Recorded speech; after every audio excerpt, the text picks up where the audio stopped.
Hey, how's it going, everybody? Let's make sure I got audio. Looks like mic is working. Everything is working. Make sure it's not muted. It is not muted. Hello, hello, hello. Hope you're all having a good one. Welcome back for another episode, so to speak, another live stream. Hello, Kick. Hello, Twitch. Hello, YouTube.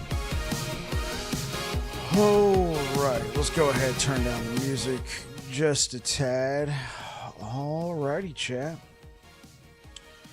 Well, we have just been farming.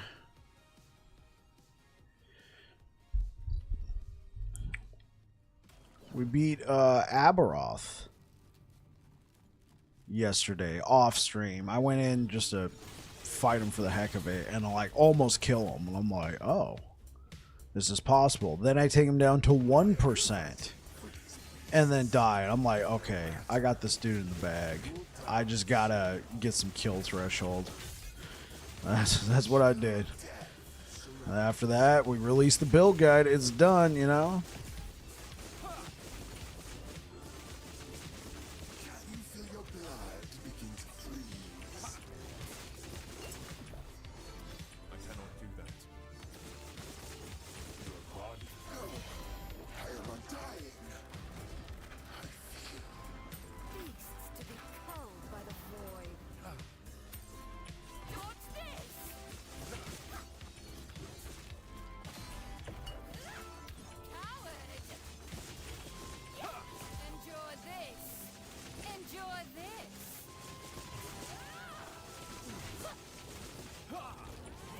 What up, Air Dragon?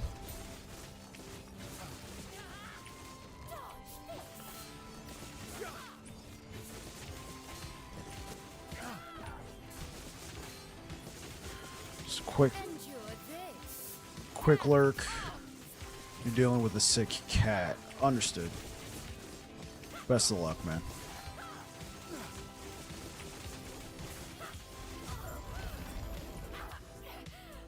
Anyway, I can actually pick up my loot. Two-handed sword drop rate is fine.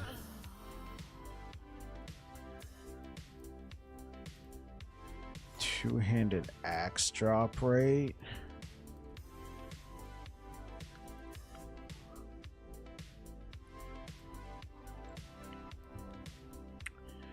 Do we really need two-handed axes? Sure. You're enjoying the stream. Just a quick hi on Lark today, dealing with the sick old kitty at the vet. Yeah, that's tough, man.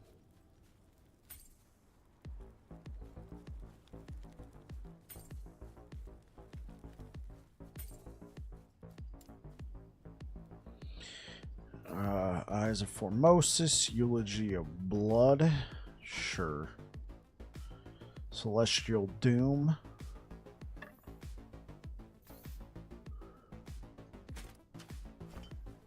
Hey, what up, Jolteon? How's it going, man?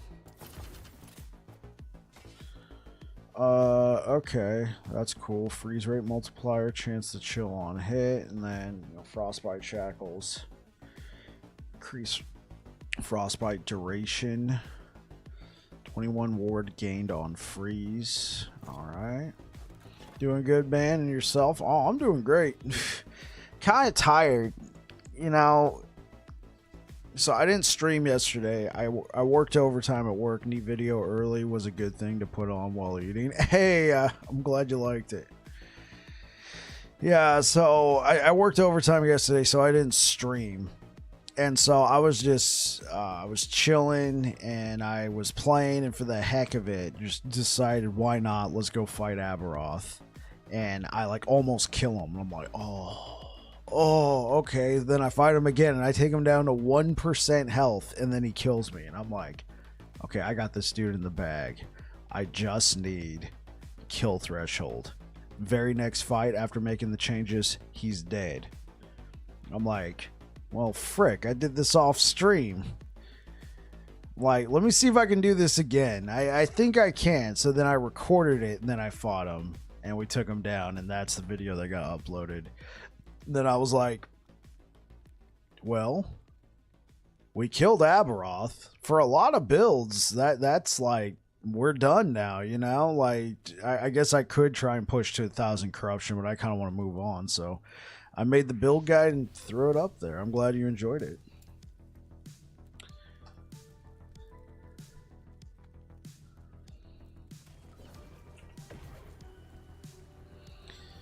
So we're going to be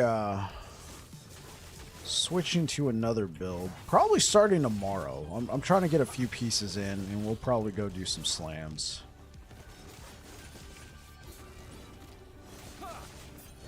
I just like to have extra for slams, you know.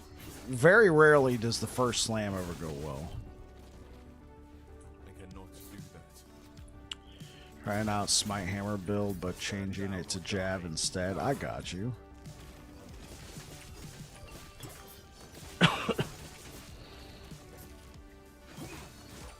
Yeah, the hammer smite builds are just not doing as well as they used to. That change, I think, was a change they introduced to try and make the game perform better. Because it would chug. Like if you hit a big group of enemies with all those smites proccing at once, like the graphics would chug. So I guess they figured, well, if we increase the likelihood of you being able to smite but cap it, it won't be chugging. And then you'll have guaranteed smites, but it just was an overall DPS reduction. And so now different ways of doing it is trying to boost the damage of the individual smites, but it's kind of rough out here because. But VK hammer throw is fun as well. That's what we're switching to. At the end of last cycle, I did a build called Void Storm, which was basically a VK hammer throw build. And, you know, we got some new toys, like Aberroth's Command, the new scepter, so sure, I'll take a 3 LP. And so we're, so I'm gonna go back to Void Storm, and I wanted to have a few pieces of gear for it.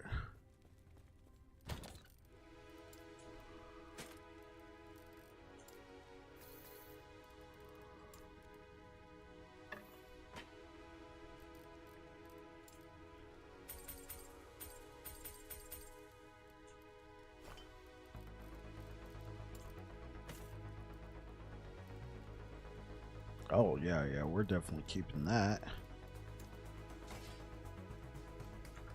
Also watched a 2-hour video breakdown on a Reflect Forge Guard build that looks really fun. Man, that's the thing about last Epoch. There's just so many build possibilities in the game, you know? We got so many masteries that, yeah. Yeah, you can spend a cycle trying to play a build per every couple days, and you might not even be able to do all the established builds, let alone whatever you make up. There's just so many.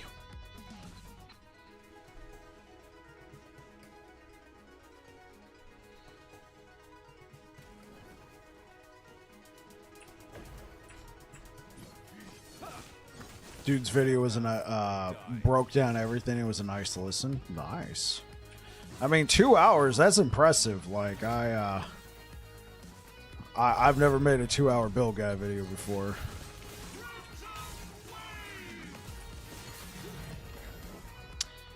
I'm not even going to take that. Okay.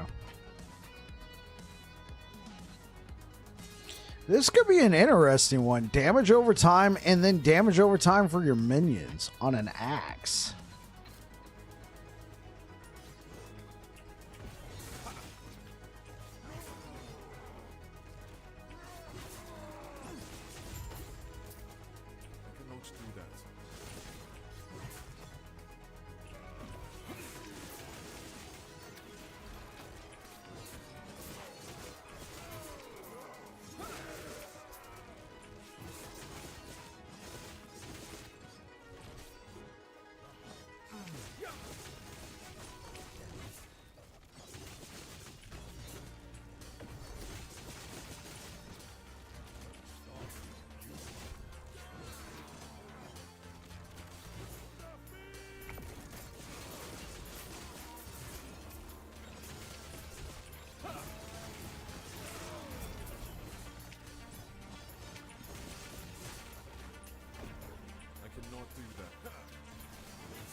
You got a +4 attack? Okay, you put an Alluvion into a Nemesis and you got a +4 attack. Like, what do you mean by +4 attack? I mean, you're just saying at. Maybe it didn't get finished.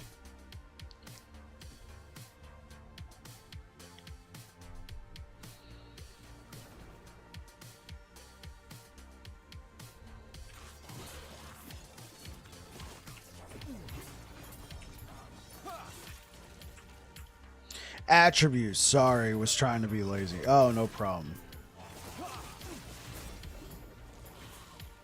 Oh, +4 all attribute. Oh, okay, okay, I see what you mean.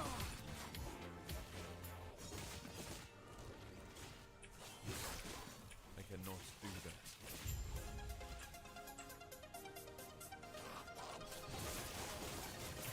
Stand down or die.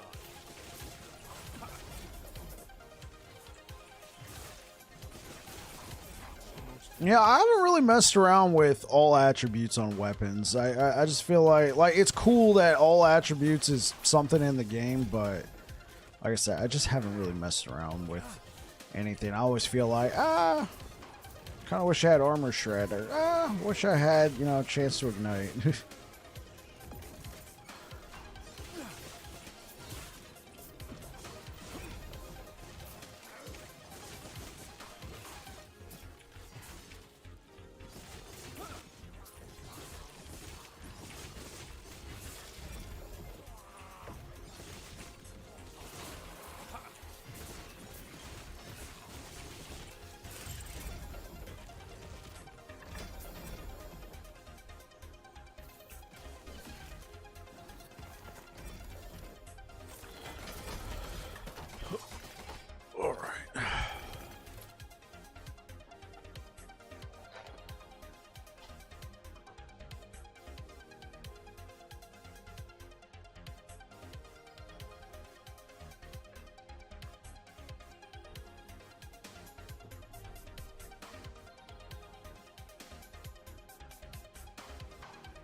All right.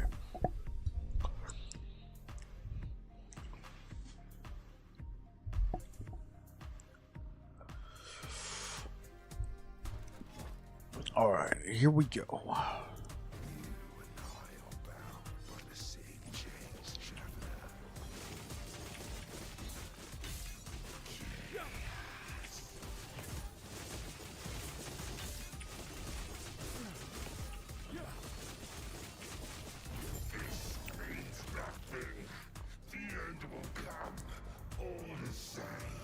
It's like if it's 2 LP. I got so many 1 LP siphons. It's just it's kind of ridiculous.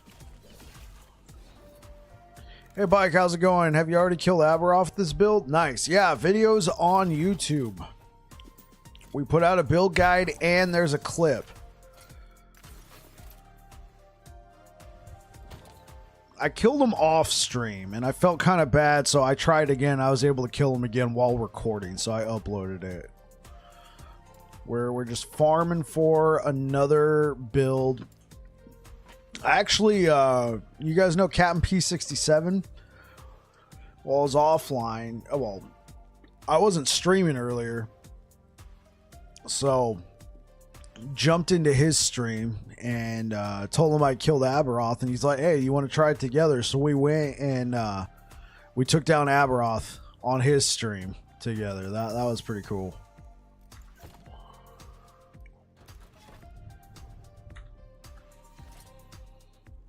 It was really weird too because, you know, he's all the way over in the UK, so my pain was like 150 or something. It was Not too bad though. It wasn't too bad, but I could feel it. What I felt the most though was the health that all the enemies had. So I'm gonna go ahead and give him another shot. From drinking too much versus him to dunk. Oh man, yeah, those clips were hilarious from last week's little interaction. So I'm gonna give him another shot right now. Well, let's see if it was a fluke. The altar of oblivion. So you finally returned to me, and with a guest. But first, prove yourselves worthy. Aberroth! Face us yourself! Dodge this! I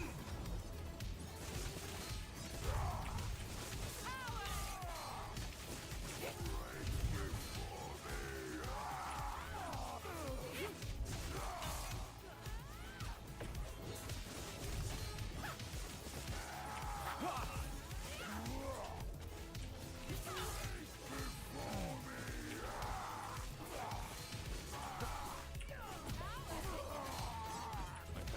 that. Oh, he's already dead?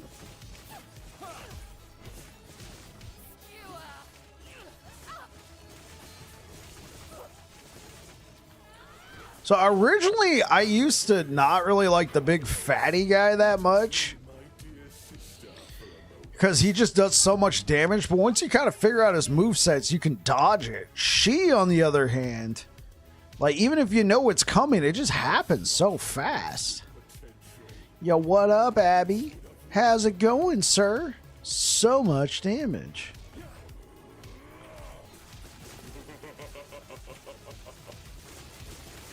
You fight for nothing.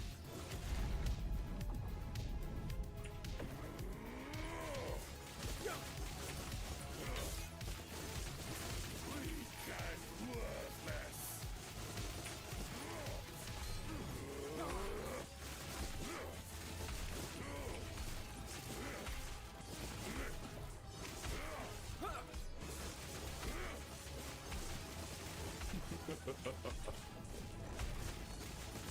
You fight for nothing.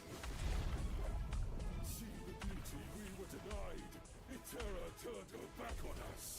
Embrace oblivion. How's it going, man? I'm just gonna work on your back here. You gotta get a massage, sir. Void hungers.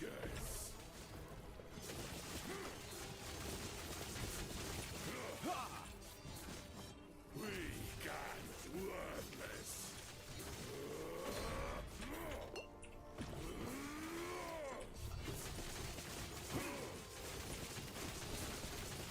Weak and worthless. The gods tore our world apart. They deserved their fates.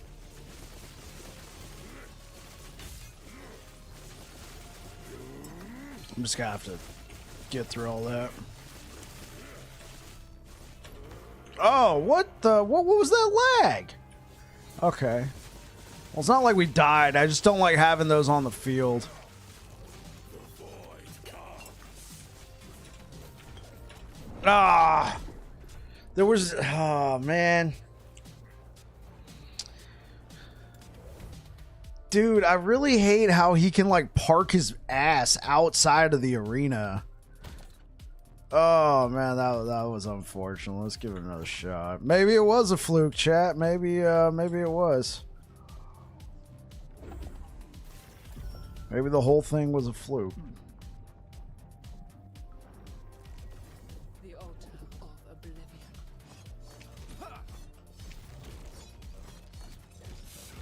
You finally returned to me, and with a guest. But first, prove yourselves worthy. Aberroth! Face us yourself!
her back on us. Weak and worthless. Embrace oblivion.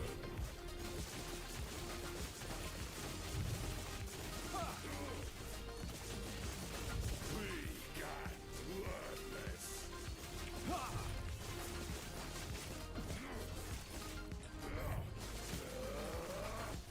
The gods tore our world apart. They deserve their fate.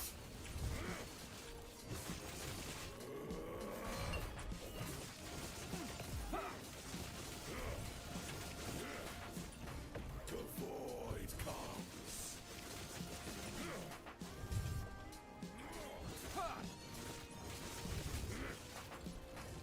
Weak and worthless. Jeez. The void hungers.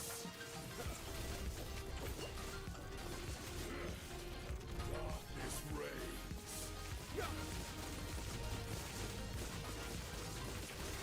We treated the world no better. Death is our legacy.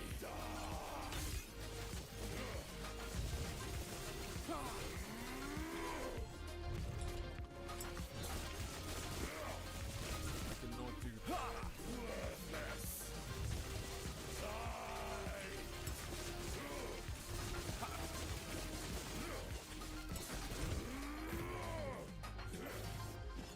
Weak and worthless.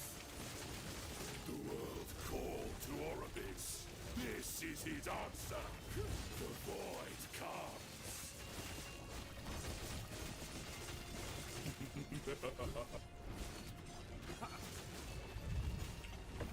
You fight for nothing. The void hungers. Weak and worthless. No escape. Please move. Okay.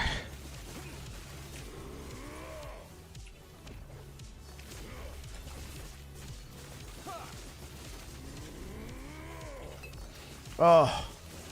You fight for nothing. Hope will not save you.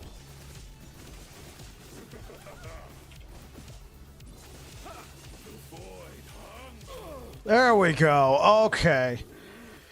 Dude, I was starting to think I was a fraud there for a second. I could kill him off stream, but not on stream? There we go.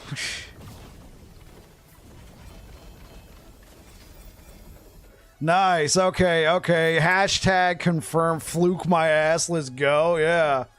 I believe. Yeah, okay. Appreciate it, guys. I was really starting to think, well, damn. It does feel like, at least for me, maybe because I'm streaming off of... Oh, Cold Brew, thank you so much for subscribing with Prime. I appreciate it. Performance anxiety, that was kind of in the back of my mind, but there is a slight, like everything feels slightly different from playing offline. Maybe because I'm streaming with the same computer. I don't have a 2 PC setup. I just stream from one computer. And I stream with my processor, not my graphics card, because I'm Team AMD, and AMD sucks for streaming with graphics cards. So I don't know, like it could be in my head, but it just feels slightly different. We got a null portent. I'll get used to it though. I'll definitely get used to it. Oh, here we go. This is what I wanted. I wanted the seed of Yggdrasil. We got 2 world splitters. Cool. Offhand catalyst, fragment of the enigma. Glad I witnessed the first streaming. Yes, this was the first streaming kill. I wanted to prove to myself I could actually kill this guy on stream, man. That would have just felt like, well, hey guys, there's a video. Go watch it. Bye.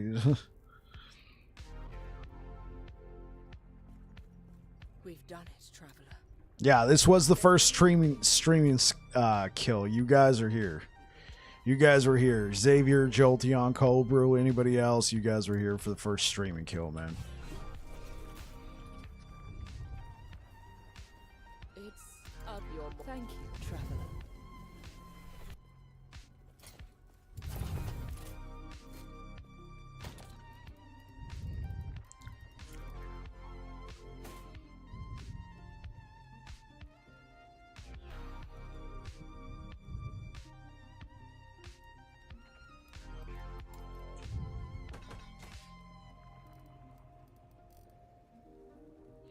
Worth drinking for? There you go. You'll drink to that. Yeah, hopefully we get something good when we nemesis this thing.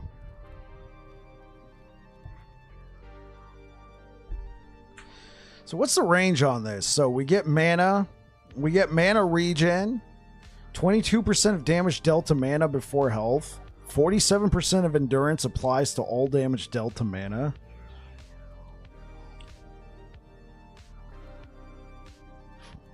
Wow. This might be like, if I can get a good amount of health on here, if I can get like a good like T7% health, this could be the new best in slot helmet for this build. Like 22% of damage dealt to mana before health. Well, we don't have a lot of mana. So I don't know. Like, because we don't really use a lot of, 8% to go with our parry chance, right? You know, parry, we have a 12% chance to take 0 damage as well. So now you stack that on there. It comes with plus 55 health. And then 5% of maximum health gained as endurance threshold. Now we're cooking, yeah. Yeah, maybe we could like throw on like a mana roll somewhere just to kind of bulk that out. 113 Omni Srop. I'm feeling it. Yeah. We got a few of these Neelis. Since I was the one that ran the that helmet looks good for Shaman because he gets a lot of endurance, has a lot of mana. Oh yeah, for sure. I dropped one of these as 1 LP when I killed it with Cap, but since I was the one that put in the key, I was considered the host, so I got the drop.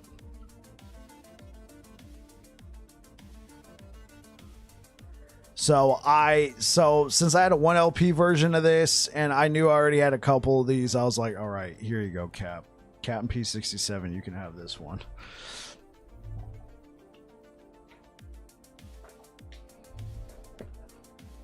I'm just glad it didn't drop his Circle of Fortune tag because he's Merchant's Guild.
I'm trying to cook with Shadow Beacon, solid build, Rive, Erase, and Strike, but it wasn't very mid-maxed. I think you can make it better, but it's a good foundation. That sounds like one.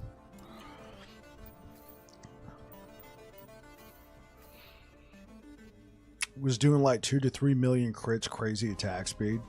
I'm cooking up a totemless cold shaman with Gathering Storm, starting to put corruption. Oh. You dropped a 1 LP Ravenous Void, you lucky son of a gun, man. Totemless Cold Shaman. You're starting to push corruption with it. I look forward to hearing more about it, Xavier. I'm looking forward to hearing more about it. That sounds cool.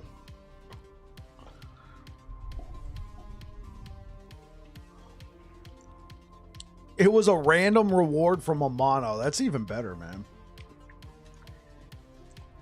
It's not like you sat there and farmed Elder Gaspar for like, 4 days. You got it from just doing a mono.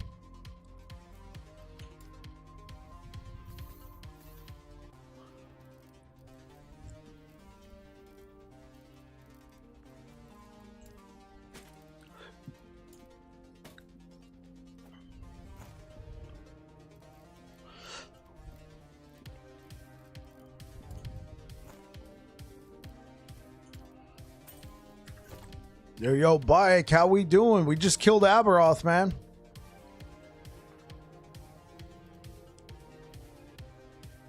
Took away my 16 unique maces.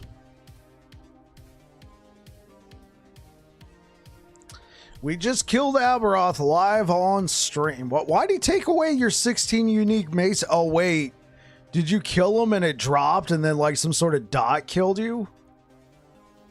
Hold on. Oh, man, unfortunate. Wait, Space Truck, are you back? What do you mean ad break? Are ads playing? Oh, they are. They are indeed. I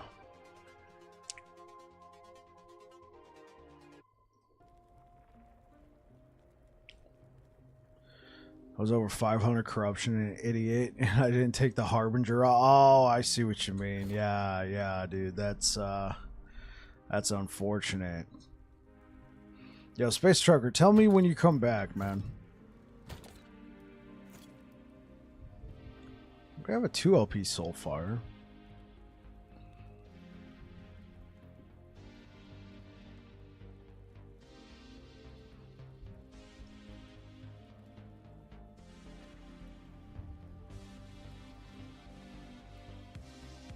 Okay, this could be good. I'm using Stormbolt with a lot of skills, like I cast it when I jump with Leap. Okay, that sounds cool. Get up from Maelstrom and Gathering Storm and buff myself with Cold Warcry. And use Avalanche on bosses. Do I have a clip of the kill? Yeah, hold on.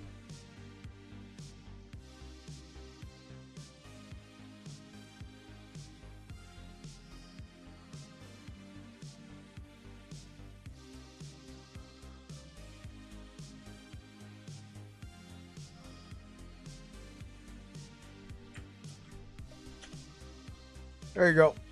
There's the link. And then we just killed him right now on stream. Like literally, we're like putting away the loot, and then you came in and you're like, yo, Bike, how we doing? But the clip that's on YouTube was from yesterday. I killed him off stream and recorded it. But we killed him on stream to prove that, oh, Cold Brew gifting a... Of all the homies to get a gifted sub, Space Trucker. Yeah, man. Culber, thank you so much for the gifted sub. Going to our boy Space Trucker. I appreciate it. Using the new Ice Sword Uran's Embrace. Yeah, and Frozen Ire buff to proc Ice Nova. So what is it like? So it's kind of like a light and ice build that you're doing, Xavier. You're smacking them with the storm bolts and the lightning, and then you got all the cold from like Maelstrom. And dude, that sounds cool though, man.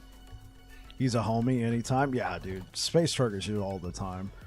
Plus that works out because I think he said he was trying to subscribe, but his Twitch was scuffed.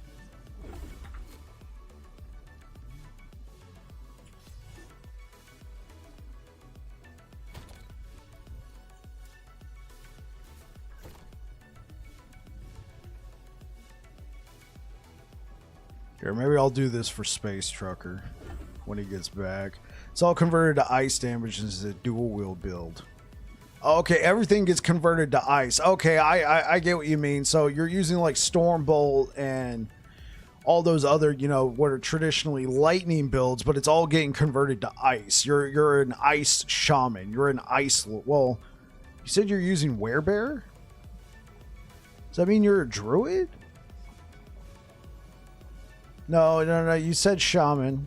Hold up. I must have. I don't know where I read. Oh, Cold War Cry. That I read that as Werebear. Cold War Cry. Okay, so you're converting everything to ice.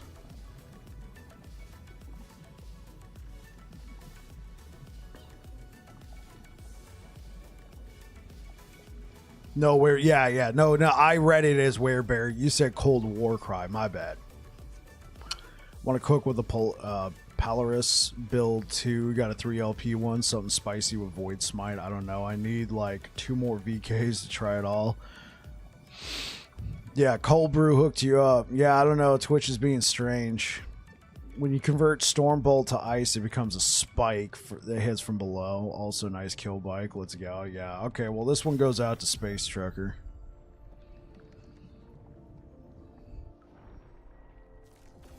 The altar of oblivion. So you finally returned to me. And with a I was overtime yesterday. I was exhausted when I got home, bro.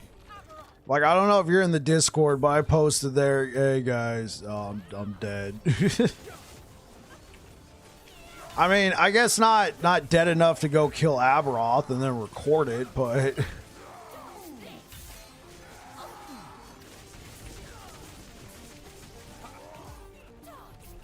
yeah, so not dead enough to where, you know, I couldn't just kill Aberroth, but maybe I felt antisocial. I realized when I got home and I took off my uniform, I've been wearing it for like 13, 14 hours.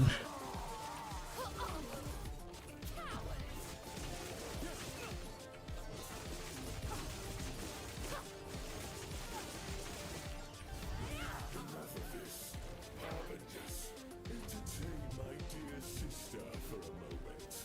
Traveler, don't worry about me. All right.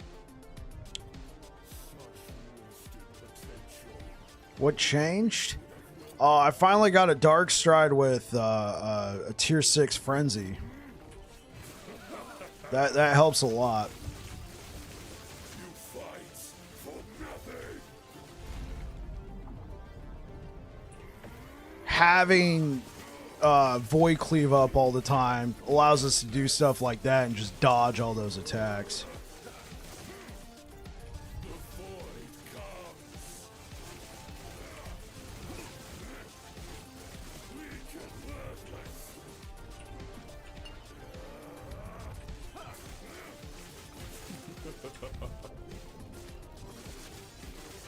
Fights for nothing.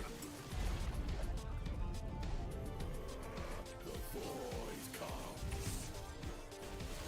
See the beauty we were denied. The terror turned her back on us.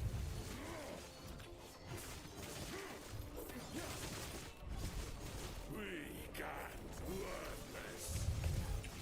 Weak and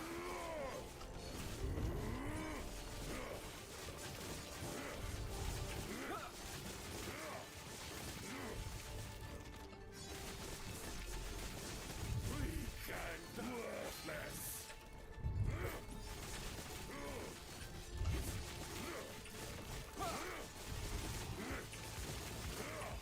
The gods tore our world apart. They deserve their fates.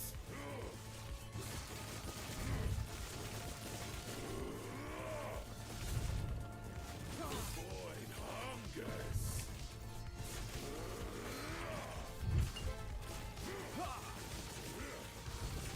Weak and worthless.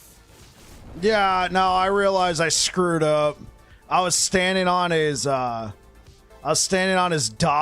and I'm trying to dodge all his other stuff.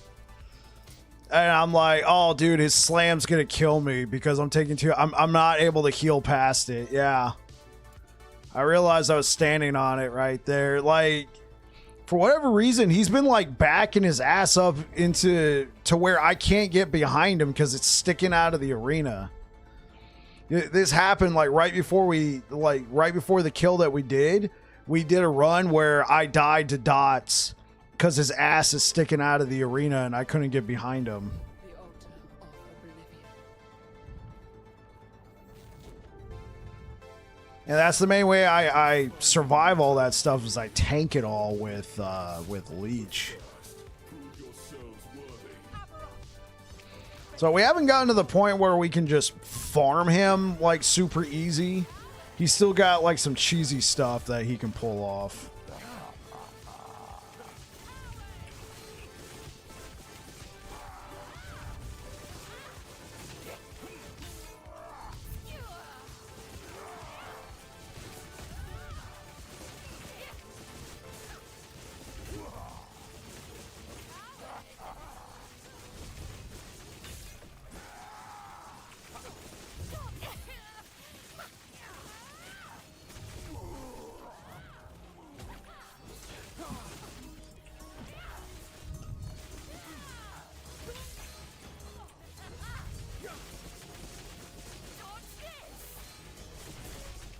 Enough of this.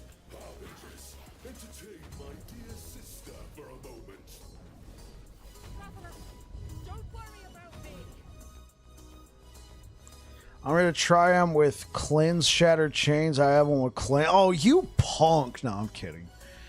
And one with T7 health. I lose over 400 HP when I take it off. Right? Yeah. No. It's a lot of health to get to lose, but having a cleanse helps, man. I unfortunately don't. I'm just trying to heal through everything.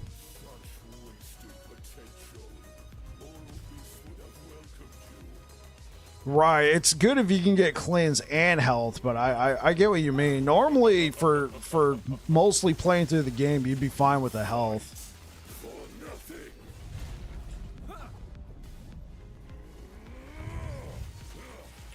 The void hungers. Weak and worthless.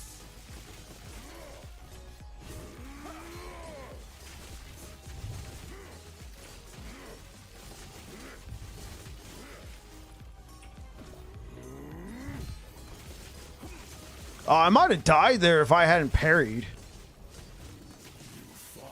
I got hit by 2 of his things. Oh, shoot. Okay.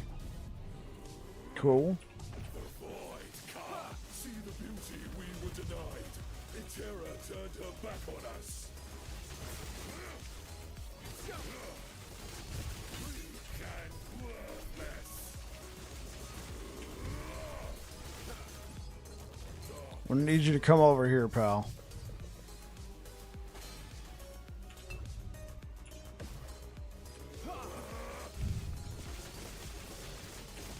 Weak and worthless.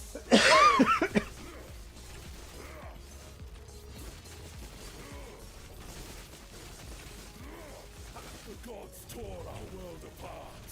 They deserve their fate.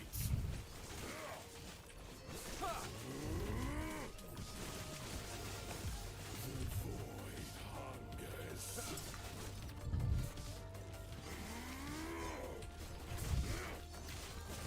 Weak and worthless.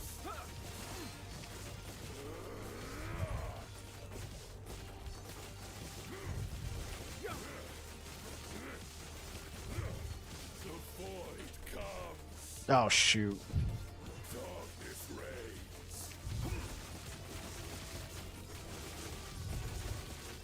We treated the world no better. Death is our legacy. Oblivion.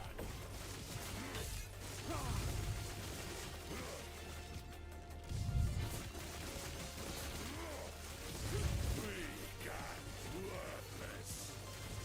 Oblivion.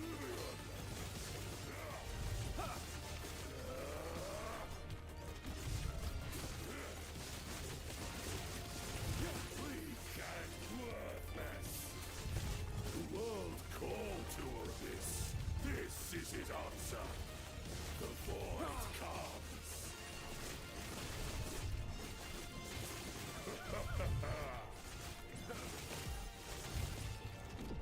You fight for nothing. The void hungers. I'm just gonna have to tank this. Will not save you.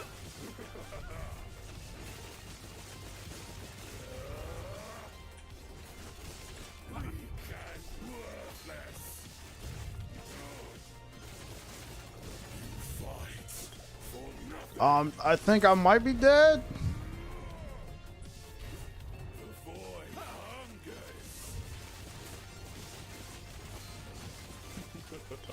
Got him. All right, that one goes out to Space Trucker.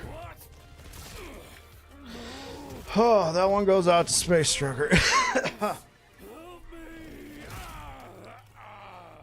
Oh, hey, what up, Jartik?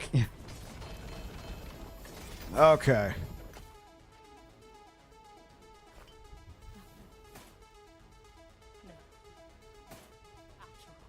Oh, okay. Got a 1 LP, 18% reduced mana regen. You gotta love it.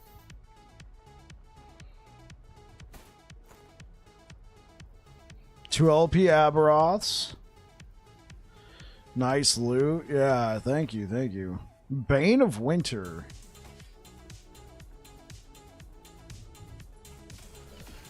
Yeah, you guys see that? The rolls on this thing are insane. 11% health, 4% mana, 3% movement speed, +2 to all skills, 18% reduced mana regen, 8% less armor. At least we got the 9% all res, I guess.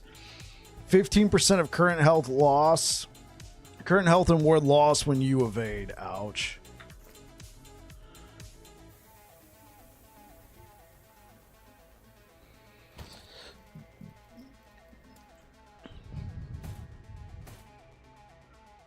These null portents, man, if you can get like a good slam on these things give you up to 20% increased health, but look at that damage reduction. 1% less damage taken per 2% physical resistance above the normal resistance cap. Up to 20%. 20% less damage taken, and unlike Titanheart, it doesn't require you to be using a two-hander. And it gives you leech rate. It gives you a 6% melee damage leached as health. Yeah. Yeah. The only ones I found with LP are because Circle of Fortune kick in. New best in slot? Quite possibly. I mean, the thing though, Titanheart gives you melee damage and it gives you health. The one thing you don't get is you can't regenerate health, whereas you can regenerate health with no portent. You don't get as much health, but I mean, you get a lot of leech. If you can slam like a T7% health on here, it could be good for just about any build. Obviously, this Titanheart that I got right here with the +4 to Rive is very specific. But yeah, 20% less damage taken. And it has 220 health base.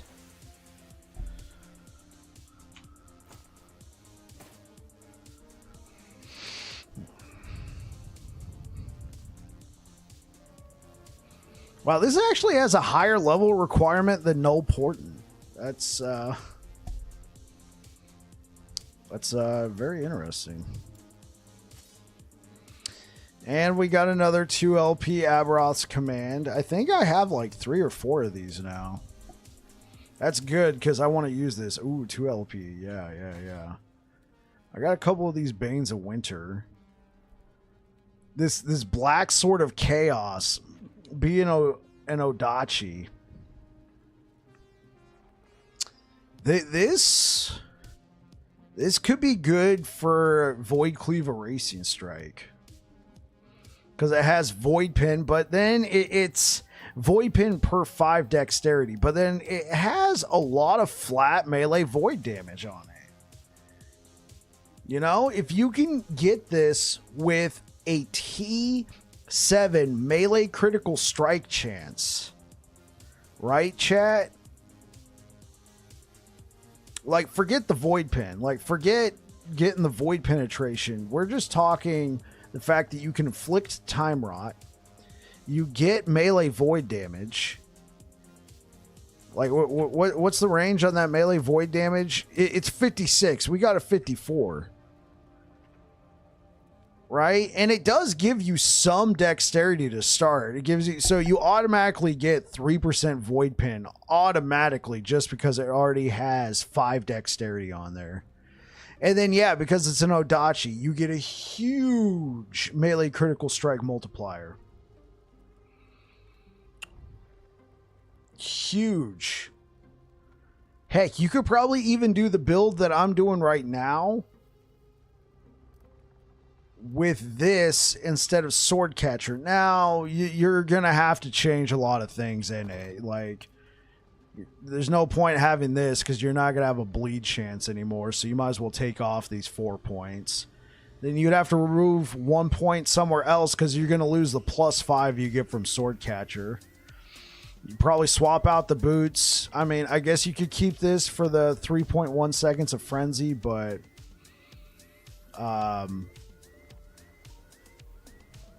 yeah, you're actually going to have less flat damage than Sword Catcher, but you're going to have a massive, absolutely insane. Yeah, it was here. Absolutely insane amount of critical strike multiplier with this. And then it's a fact you can inflict Time Rod on hit. That's huge. There's not a lot of sources of just inflicting Time Rod. There's not a lot of sources. I mean, you got idols, you have some skills in the Void Knight tree. You have the set, the Forgotten Knight set. You can use that as well. And then with Time Rod on, you can use Food for Worms more consistently. Global Void damage per Time Rod. You activate volatile reversals for the next 2 seconds. The enemy's gonna take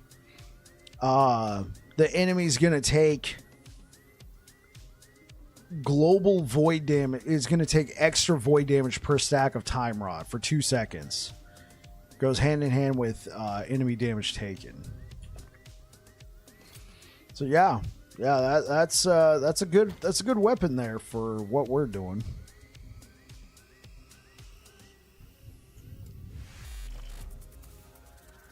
Zamlada, thank you for the follow over on Twitch.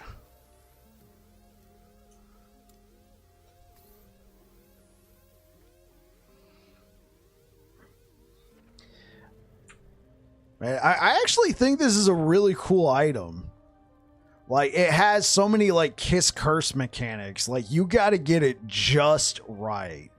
+2 to all skills. You can get up to 50% mana regen. In this case, we got slapped with an 18% reduced mana regen. We got slapped with 8% less armor. You could even get -5% to all your resistances. I guess we're lucky that we got 9%.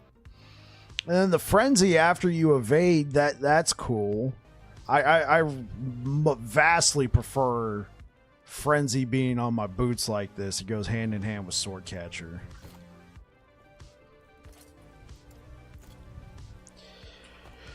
All right, well, let's get some slams in, right?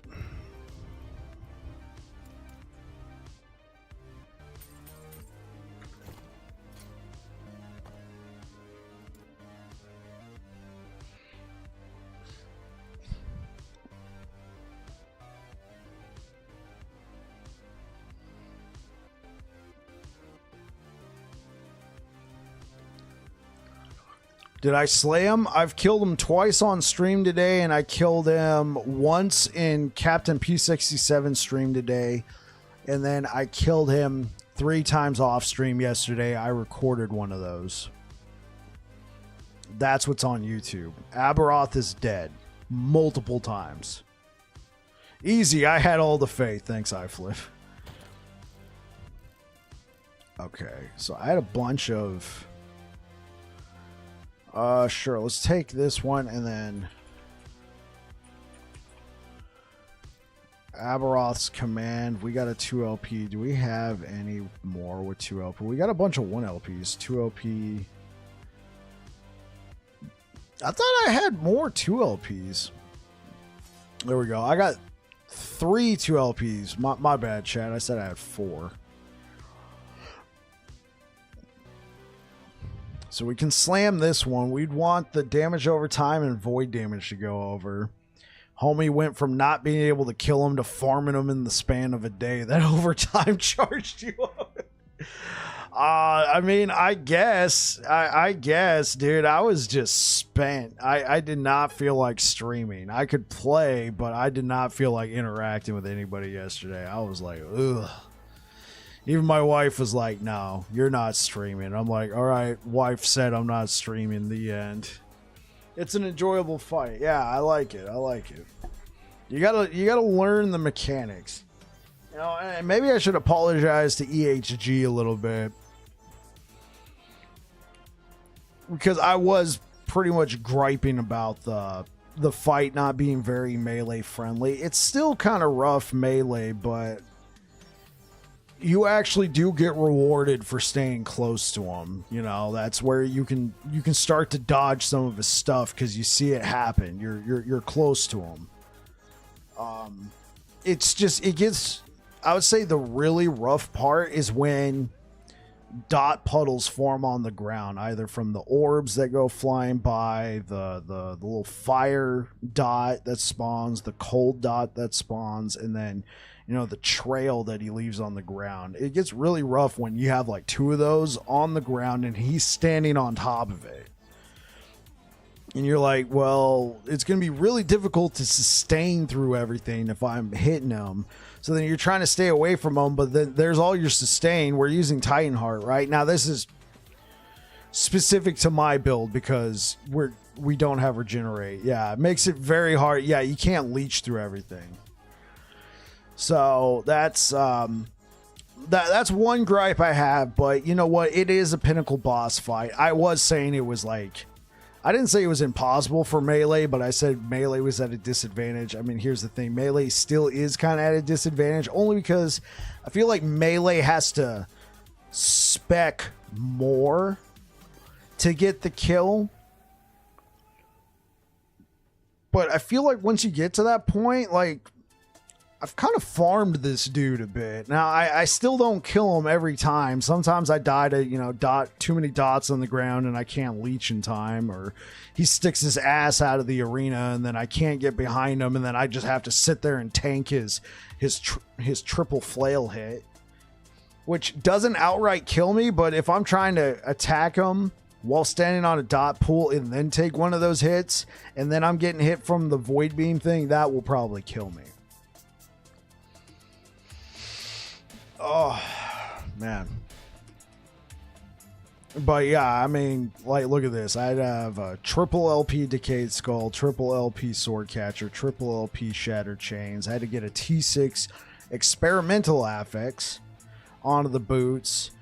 I do have a triple LP Siphon of Anguish, but I decided to save it for a different build, because the health and cold resistance was just fine for this build. We're not using health on the Anchor of Oblivion because I felt like the little extra damage was worth it as opposed to the one I have with like plus 40 health. This was a great pickup. Omnis, I mean, this is always clutch for if you need resistances. So, yeah. Aberroth is dead multiple times.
Oh, cold brew. Sorry, I missed your message. You're farming those too? Oh, what are you farming, cold brew? Aberroth's command, or are you farming like the Odachi we're looking at?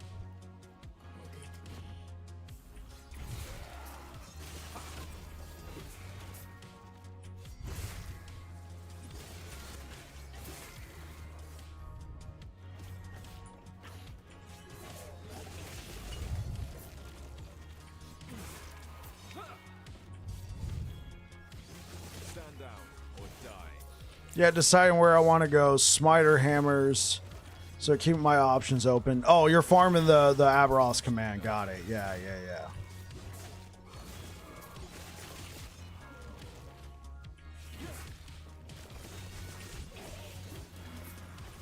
The Epoch.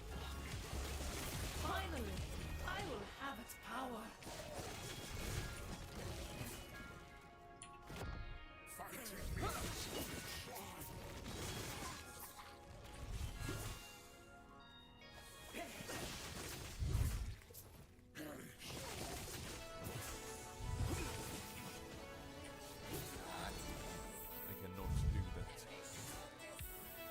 cannot do that. I cannot do that.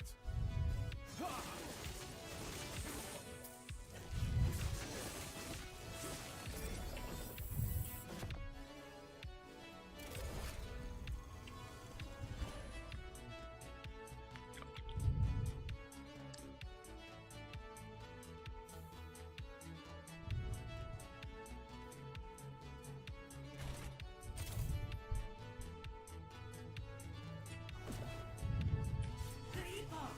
I will have it.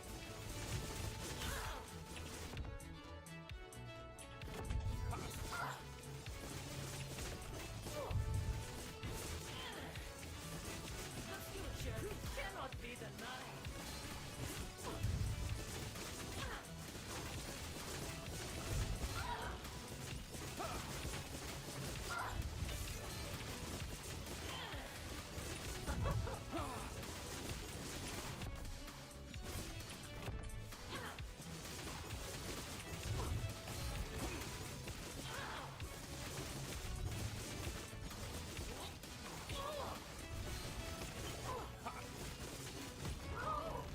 Jeez, I forgot how many glyphs. Hey guys, anybody need a glyph of despair? Oops. Whoopsie.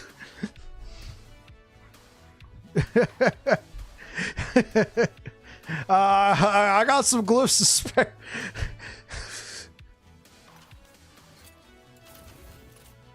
Ooh, we got a vessel. All right.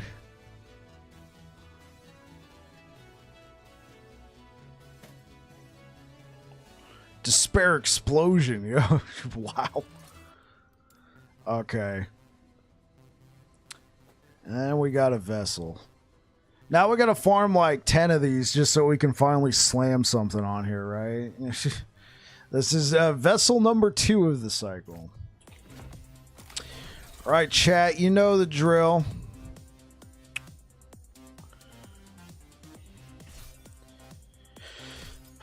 We do not want increased void damage and increased damage over time. We don't want that, right? Wink, wink. We don't want that.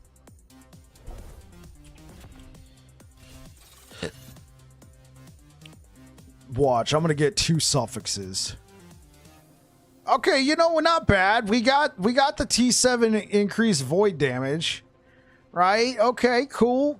And I mean, we're stuck with minion spell damage, but we got what we wanted. We wanted the increased void damage.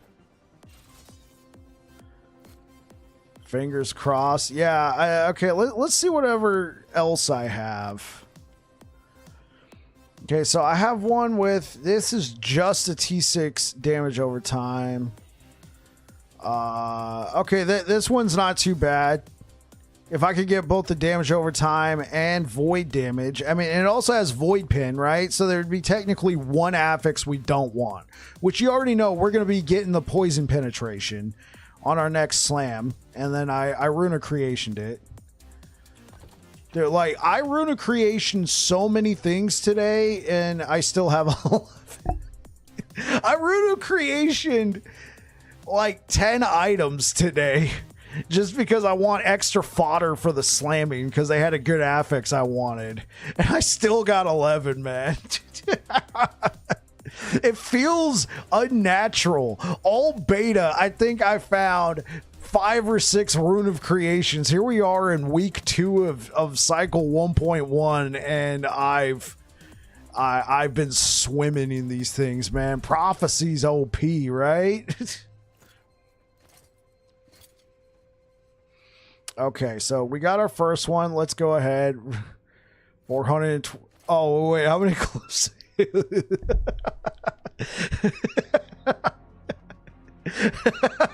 I have more glyphs of despair than glyphs of order. I barely use these. I use these every once in a while, you know, because you use them on the typically you get an affix to like T4, then you look and you see, okay, is it at max range? Okay, cool. I want to guarantee it stays at max range going into tier 5 because the range can be huge. I didn't do that for the Shattered Chains. And so then I ended up getting the lowest range on the Void. Kane 101, thank you so much for the follow. Yeah, I didn't even notice that. I've probably picked up a few prophecies for Glyphs of Despair. just a few, right? What I'm trying to get out of these Glyphs is insight, man. And then envy, I keep using these glyphs of envy so much, so I mean, I don't know how many I've actually found. I've found, you know, at least 200, I think.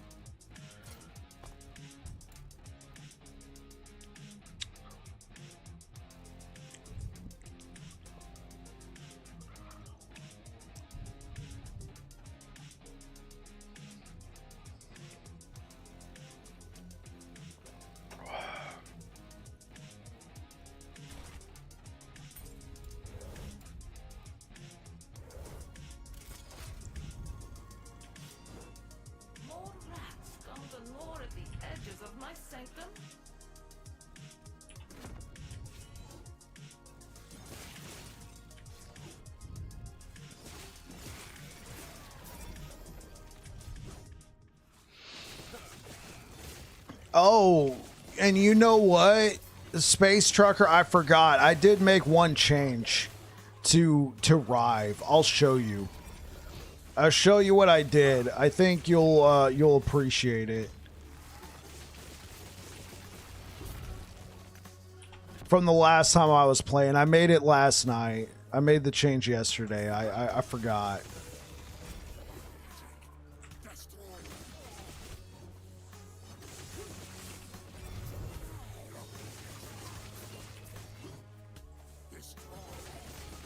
There's no envy prophecies. Not that I've seen. And I'm ranked 12 Circle of Fortune. Level 100. Because, like, I know the runes of creation prophecies start showing up pretty late. Like, I feel like I was already level 90 something by the time I started seeing them. And I was, like, rank 10. And Circle of Fortune, they take a while, but once they start popping up, man, grab them whenever you can. The Rune of Creation prophecies, it is so good for just making a copy of an item that has some good affixes on it, and then just storing it as slamming fodder. I mean, that's what I did with this. I had only one chess piece with +4 to Rive, and I have several 1 LP Titan Hearts, and I was like, well, want to increase my chances, so I did I Rune of Creation the chess piece with +4 to Rive. Then I got lucky. First try, I got +4 to Rive on this 1 LP Titan Heart, but you know, now I got another one. Like, if I want to, like, let's say start using that Null Portent, right? I now have an extra +4 to Rive chess piece sitting around that I can try and slam onto there. I'm not going to get lucky with that, but... Such power. There is only one explanation.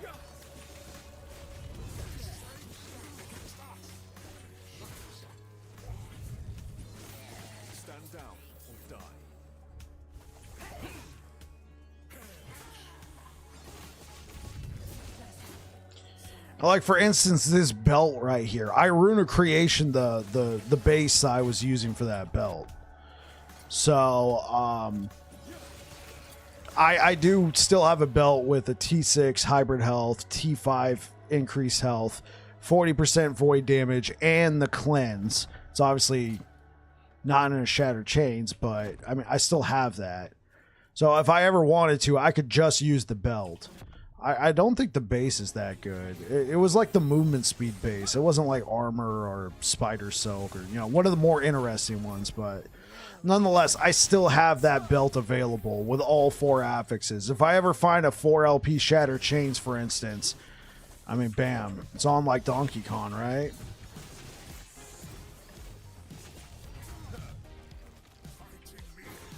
Yeah, I've never, ever found a 3 LP Shattered Chains in my entire time playing Last Epoch.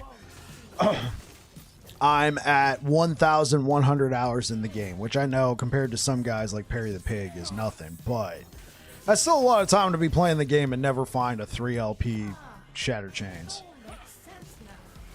The epoch has finally come to me. Hey, does anybody play Mage? Like Rune Master or Sorcerer? If so, are you guys familiar with Frostclaw? Because I have a question.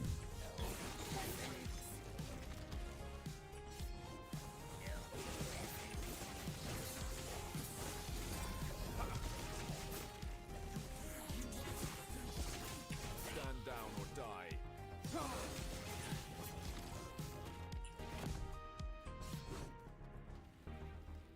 No Mage for me this cycle. You want to roll one. You've played it, but not much. Okay. Yeah, I wanted to ask if anybody in the chat, like, who's played a decent amount of Mage, or maybe they're familiar with Frostclaw builds. My question is Snowblind, you know, that kind of common unique, is that good for Frostclaw builds? Because I found a 4 LP Snowblind. And I haven't played a lot of Mage, and I was thinking, okay, what if I did like a Frostclaw Sorcerer, and I got this 4 LP, you know, Snowblind, find out what was good for Frostclaw builds, and then just find that helmet and slam it into Frostclaw. Not Frostclaw, into, you guys know what I mean, Snowblind, because I mean, it looks like it would be good for frosty builds. All right, yeah. Space Trucker, this is what I wanted to show you. So originally I had taken 1.3 points in Brutality, and then I have 5 points in Ripples of Oblivion. But this was good when I was doing like the auto crit, and I wanted to make sure my third strike did a bunch of damage. But now that we got this T7 melee critical strike chance on there, I don't need this at all. All of my hits crit all the time now once this gets going. Once Adrenaline gets going and I have Anomaly on, I'm at 100% melee critical strike chance. So what I did is I'm like, okay, well, our third hit's doing a ton of damage, but we can get the same amount of damage. This is 45% after you put all 3 points. You could put 3 points in Savagery and get the same amount of damage, except for every hit on Rive. Your first, second, and third all do 45% more damage against ignited enemies. And it doesn't require stacks of ignite. It just requires that they be ignited. Right? So that's where you're going, oh, I've seen your DPS go up, because first strike, 100% chance to ignite. Second strike, 50% chance to ignite. But if you look over here at Foe Cleaver, it gives us 100% damage stats on a two-handed weapon, and also 100% ailment chance on a two-handed weapon, right? Now, it looks like it's the ailment chance on the weapon itself, so like the bleed chance, so I don't know how this affects the ignite chance, but it doesn't matter. They just need to be ignited. They need to have at least one stack of ignite, and when that happens, we get 45% more damage against them. So I had to give up 1 point in Ripples to make sure I can get all 3 points here. But I didn't want to take away from anything else, and I didn't want to give up attack speed from Flurry, so.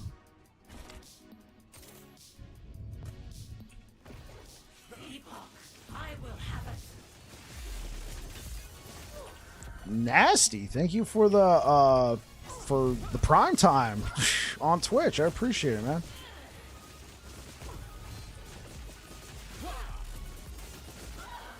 Oh, thank you for the follow and subscribing with Prime. Dude, appreciate it. The future cannot be denied. Oh, hey guys. Anybody need a glyph of despair?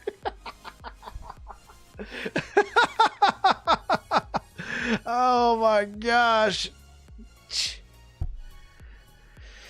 Wait, we got another vessel of strife. Let's go. Hey, and we got a life. We got a life. Oh god. No. Don't take that out of context. We got a life.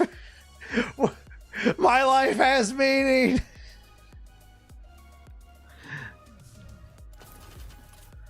We got a vigorous, stout Ligonian idol of life. That's what I meant. Yeah. Oh, wait, how many times can I do that prophecy? Like, is it going to pop up again? We're at 23,000 favor. Okay. Temporal Sanctum. Oh my god, chat. I've done it 2 out of 6 times. Bruh. It gives me 12, and then because I'm max rank, it doubles. It's giving me 24 glyphs of despair every time I kill Julra. Wait, is it stacking with anything else? It is! It is! I have 2 that require me to kill Julra. Oh my god, it's dropping 48. It's dropping 48 glyphs of despair each kill. I'm looking into playing this game. Besides it's being Diablo PoE-esque, I have no idea what this game is like. I've heard good things from friends, so I'm probably gonna pop in more during the week. Oh, I appreciate it, Nasty. Yeah. We're pushing the end game here, but I'll probably be playing a new character in like a week. If you want to see the leveling process, I normally stream depends on what's going on at work, but anywhere from I start anywhere around 5:30 to 6 p.m.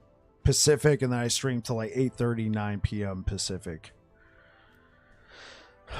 Yeah, we're dropping 48 glyphs of despair each run. Oh my word. So how many glyphs of despair? 474, dude. Circle of Fortune. OP? Question mark? Oh, right. We had another staff we wanted to use. Yeah, it was this one. It was this scepter. Alright, chat. You know the drill. This is how we make legendary items in the game, or at least this was the original way. There's a couple different ways now, but... So... we have 2 legendary potential on this Aberroth's command. For those who are new, that means 2 of these affixes, where it says damage over time, void damage, poison penetration, or void pen, will go over to this and create a new legendary item. Aberroth's command legendary. You got the axe that is a shield. Play of the game. Go. That's what I'm talking about. So we do not want, wink, wink, the damage over time or void damage to go over, wink, wink. Now watch, I'm going to get void pen and poison pen. It's going to happen now. I've jinxed myself, chat. That's what we're going to get. I'm kidding. We want damage over time and void damage, go.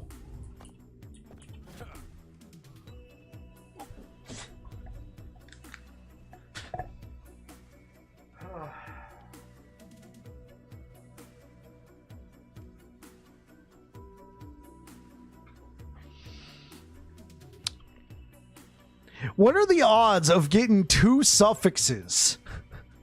What are the odds of getting 2 suffixes? I should have jinxed myself in reverse. Yeah, at least you got 2 different types of pen. Yeah, actually, since Aberroth's command is kind of a, I mean, yeah, obviously it's kind of a Void Knight / Sentinel item. I mean, any class can use this. Anybody looking for damage over time area for area skills. So, I mean, you could run some sort of poison void hybrid. The prophets give and the prophets take. Oh, all right. Let's see. We got one more. I Rune of Creation did. Okay. You know what? This is going in the tab of shame, man. Eternal Eclipse, you got a new roommate. You got Aberroth's command. Okay.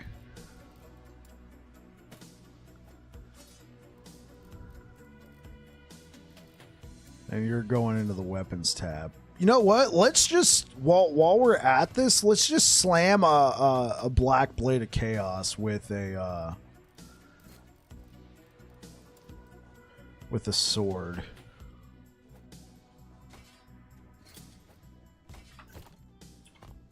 Well, we can't slam it now. We're gonna have to run this again. But what would we want on here as well?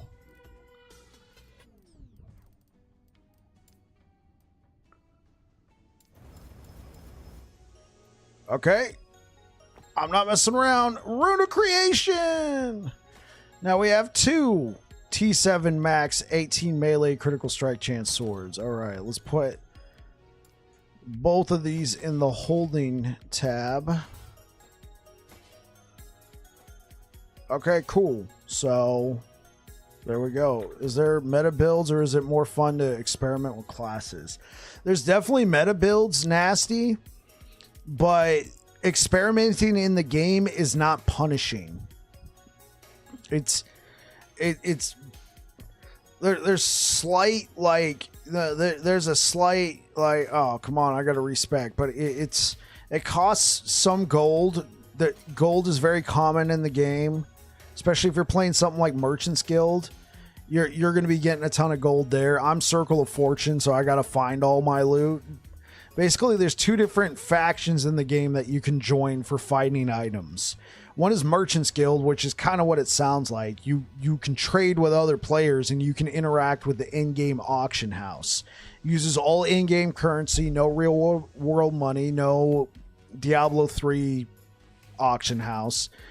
You can interact there and trade with other people and get your items that way, so you can make some gold. Or you can do the Circle of Fortune, which is you get better drop chances on items, and you can do these prophecies, which are kind of like bounties from other games. You can go select them, and they'll give you a little bit more of a focused, targeted loot. And generally, it'll drop as a big old pile of something once you like kill a boss, kill a certain enemy type, that sort of thing. I play that one because I like to find my own loot, and I just like the sort of dopamine hit of like, oh, look what I found, as opposed to I bought this great item. I'm no shade, like especially if you don't have a lot of time or you're just getting into the game and you're following a build guide, which I recommend experimenting and messing with your own stuff for a while before you do that. But like, let's say you're doing that, you're following a build guide and you kind of want to just use the items that the build guide is telling you to get. It's going to be easier to go to like the Merchant's Guild and kind of buy. You get a lot more quickly targeted loot that way. Like, I'm probably going to try out Merchant's Guild this cycle because here's the thing. Once you choose a faction, you're not locked into it, right? So I'm in the Circle of Fortune, but I could go join the Merchant's Guild if I want. Now, I got to earn all this stuff for the Merchant's Guild, but I'm not locked into it. So you could try, yeah, you know what? I liked what that babbling bike guy was saying. I'm going to do the Circle of Fortune. And then you're doing Circle of Fortune, and then you're realizing, you know what? This just ain't for me. I think I just want this to go by a little bit faster. I know what I already want. I'm following a build guide. I need these few items. I don't want to go out there and look for items because I don't have time. I have a family. You know, I get an hour or two to play every other day, that sort of thing. Let me just go trade for it. You can then go switch over to Merchant's Guild.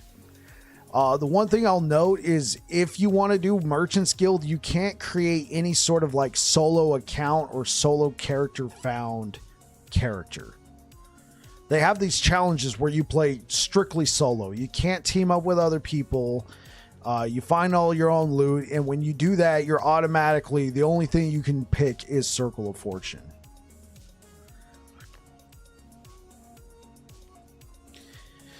Like, I want to check out Merchant's Guild. If anything, I want to make some gold, all right? I want to buy stash tabs to feed my, like, here's the thing. When you're playing Circle of Fortune, you find a lot of stuff. You find a lot of stuff. Not all of it's good stuff. Some of it's like, okay, that's usable. I can do something with it stuff.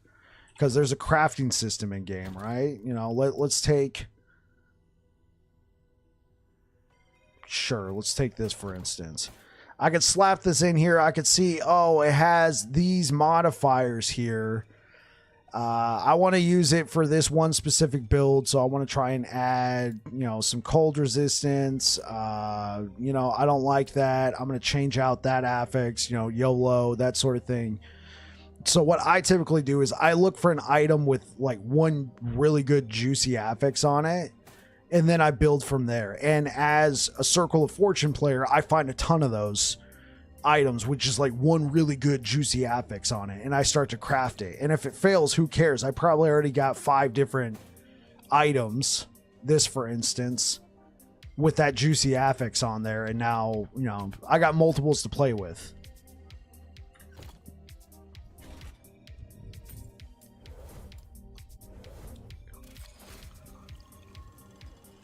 No, you can't change out affixes as many times as you want.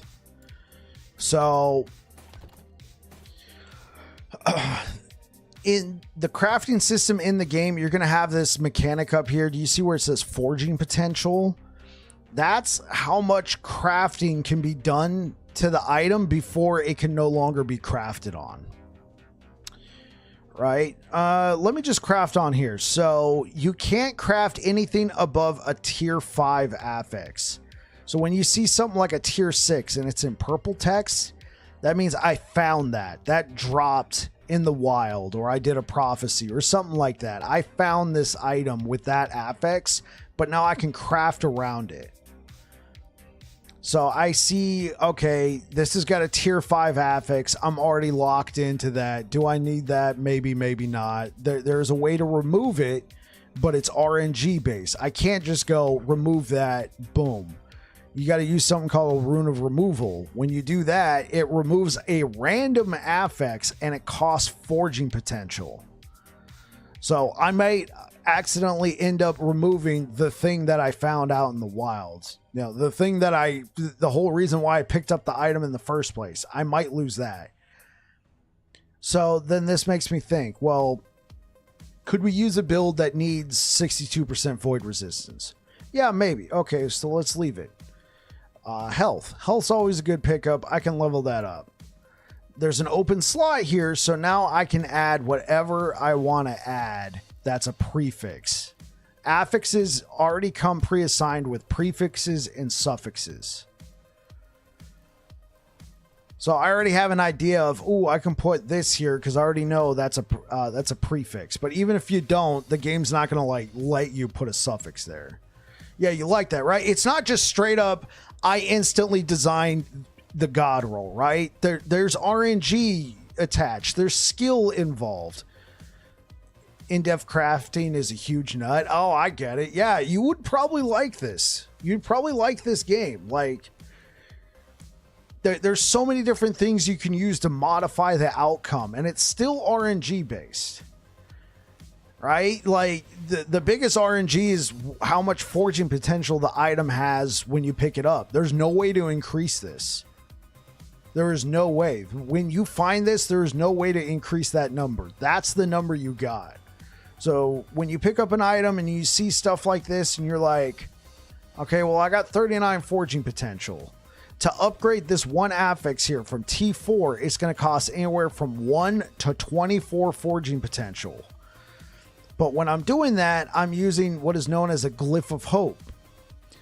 It's kind of like a card you put on top, right? That's the best way I can explain it. It's like you lay down a card, but then you put down another card on top of it to try and modify it some more. So we got a couple different things we can do with these glyphs. We can use the glyph of hope when we roll that. It'll consume the glyph, but then it gives it a 25% chance to have no forging potential. Again, RNG. Let's say I don't like this. I can use a glyph of chaos to randomly change this affix when it gets upgraded.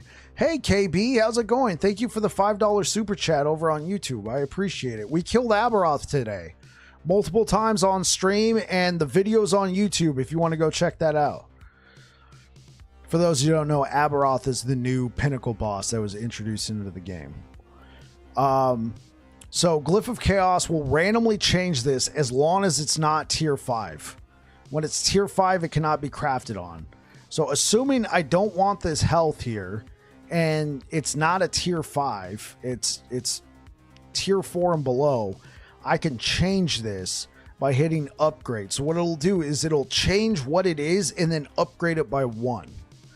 But here's the thing, since we're doing that, we're now losing our 25% chance to have no forging potential costs. So there's a strong chance that this is going to cost forging potential. There's another aspect in the game, though, where you roll a crit. You don't see the roll.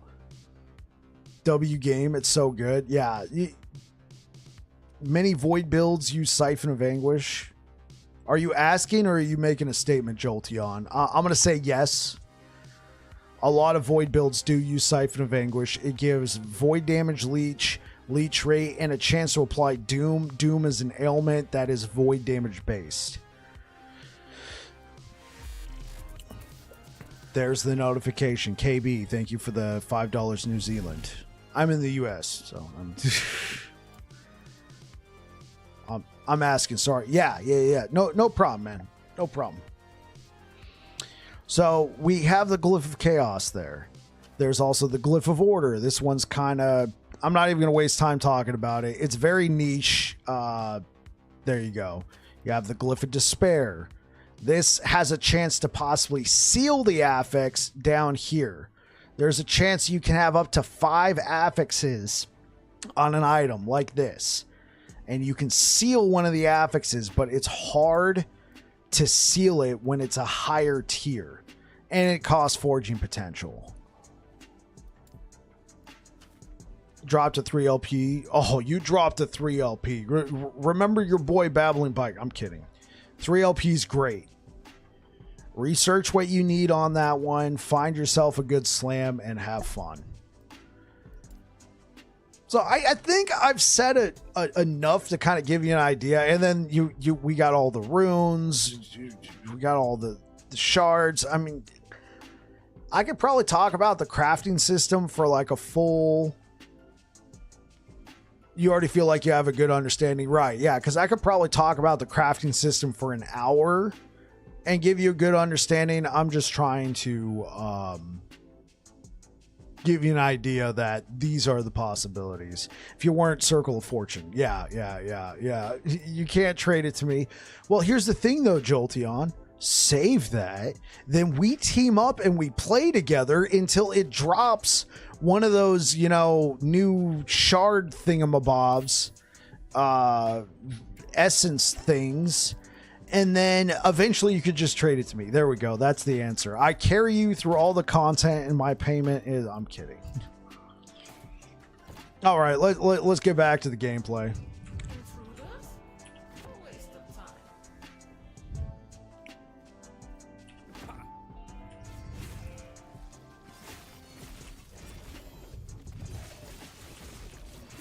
Yeah, you can start crafting pretty early. You just need materials. Aberroth payment. Oh, I see. But we would have to be playing together for a while for me to get one of those, you know, resonances. That's what they're called. Stand down or die.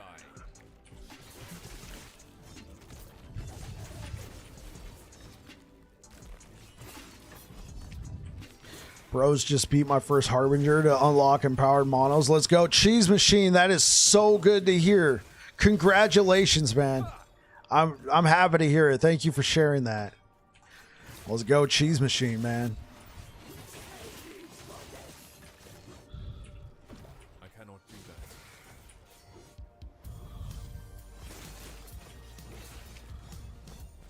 that. Yo, let's go, man. I cannot do that.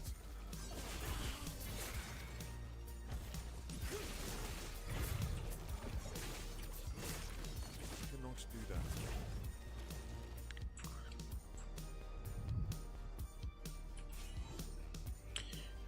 Just did that on hardcore a little bit ago myself. Hype. Fallen Magus, man. So glad to hear that. Way to go. Well done. Especially in hardcore. Brother. Excellent work, guys. Cheese Machine, Fallen Magus. Well done.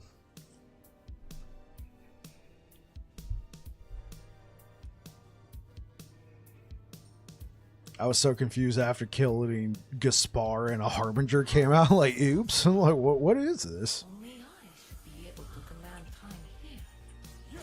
Forgot it auto spawns after level 90. Yeah. It's kind of like, wait, what's going on? I'm trying to get to empowereds. What's this? Oh, frick.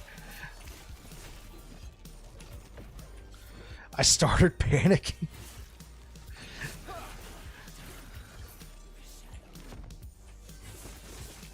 I cannot do that.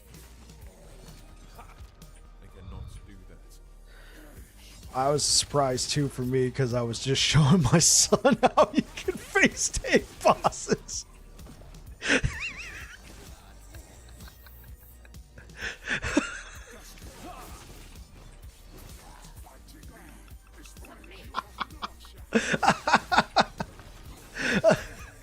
Look at how I can face take. Oh frick, I gotta run. Had to show your son what's up. Had to really show him how to face tank bosses. He got to see you lock in. That's true, man.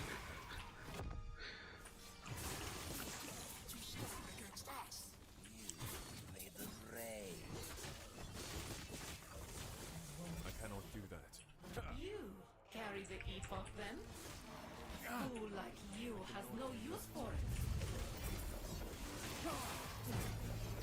I cannot do that. I cannot do that. Oh.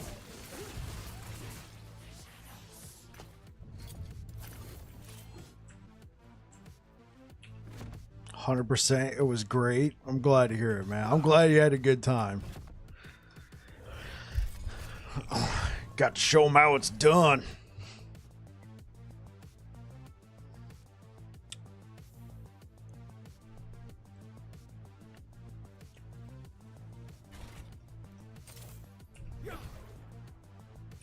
The Epoch! I will have it!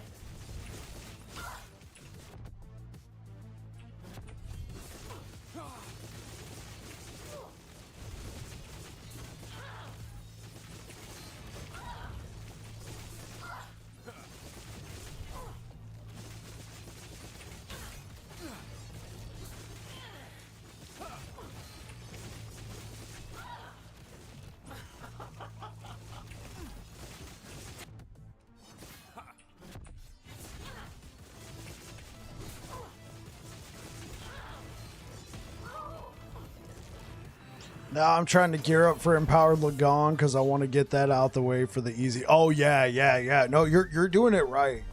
What gear are you trying to farm before rolling a new character, Bike?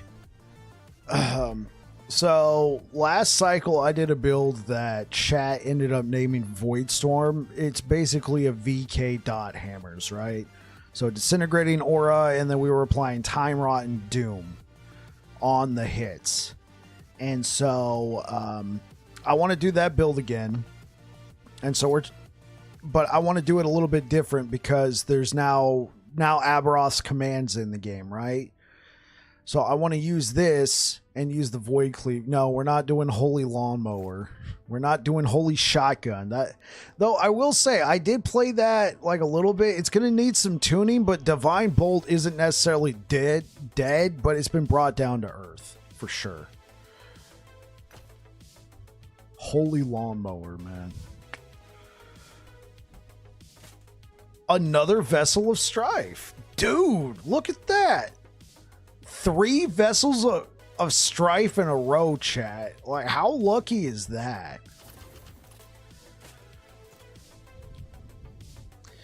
The thing is, trying to gear up for Holy Lawnmower, look, you got me saying it too, man. Trying to gear up for that is going to be... It used so many uniques. That build was unique-tastic. All right, chat. I'm just going to say it this time because I tried to be cheeky last time. I mean, what are the chances that it does it to me again? I want damage over time and void damage. Give it to me now, game.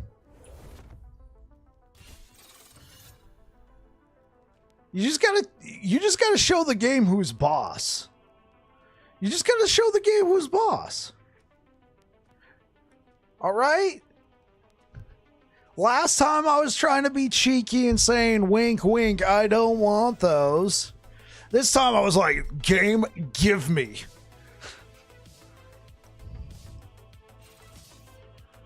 Whatever, we'll get rid of those. All right, so Chef's Kiss. All right, yeah. So that's a T6 damage over time and a nearly max T5 increased void damage. All right, and the only dots we're going to be doing are void damage. So yeah, and then it comes. So then this Aberroth's command comes with 221% increased void damage, 16% void pin, 20% area for area skills. Man, we're going to be cooking. So what I was using before, let's go over to the sets item. What I was using before was the Forgotten Knight set. I was using the shield and the sword. I think for what I want to do now, the sword's not going to fit. We can still use the shield and give us a chance to inflict time rot, but I don't think the sword's going to be as useful. What we could do is we could run a two-hander. We can run Aberroth's command and the sword. But I think overall, just having the shield will be fine because it's going to be giving us the chance to inflict time rot and the increased void damage. I take that for my Void Knight. Have you ever seen the B Idol drop bike? Been looking... Sorry, Space Trucker. I found several of those and I've left them all behind. But I know what you're talking about. The one that only works if you're in Spriggan form, but anybody can equip it. Yeah, I found several. I found like I'll keep a relic like that if it has like 3 LP. They were all 2 LP or below. I don't think I've kept a single one. All right, so we have Aberroth's command. Let's put this in weapons. All right, let's go to our Siphon of Anguish. All right, so I have a 3 LP Siphon in here somewhere. I have so many oh, I think I moved it over here. Okay, so we have... Let's pull out anything that's 2 LP. But I only have 1 3 LP. I thought about using it for this build because I got this 2 LP in here, but I think that 2 LP is just fine.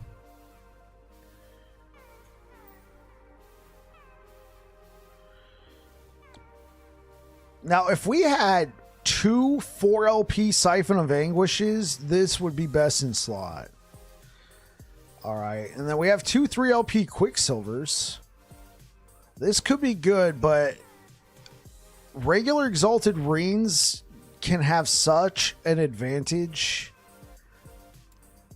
I don't want to give up everything. Like, look at this. Look at some of these Reins I got, right?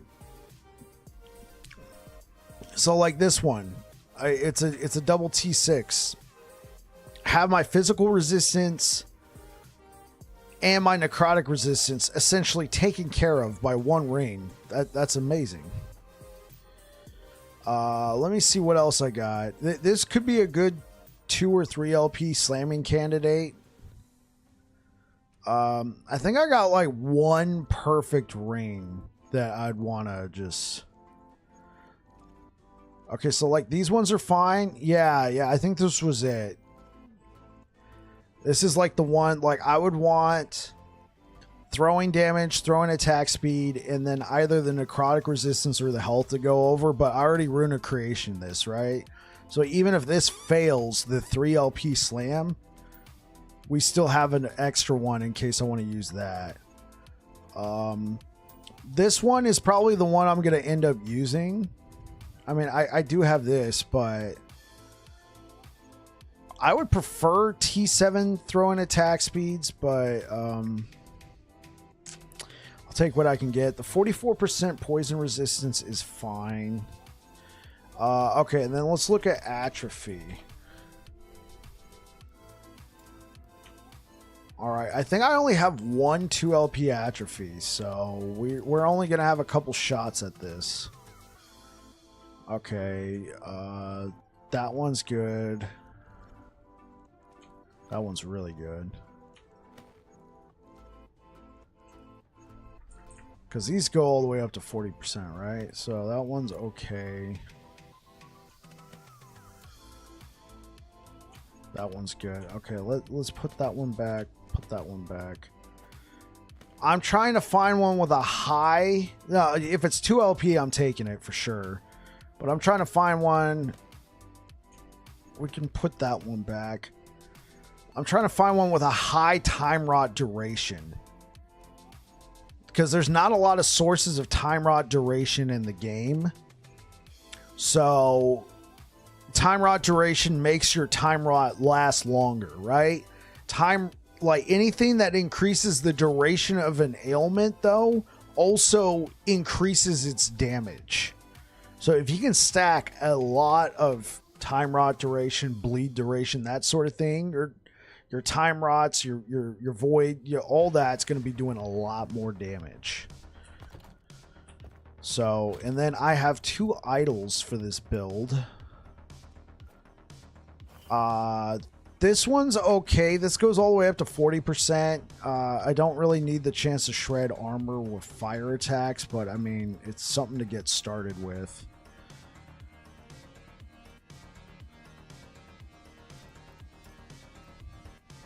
And then I have this one. This one's probably best in slot.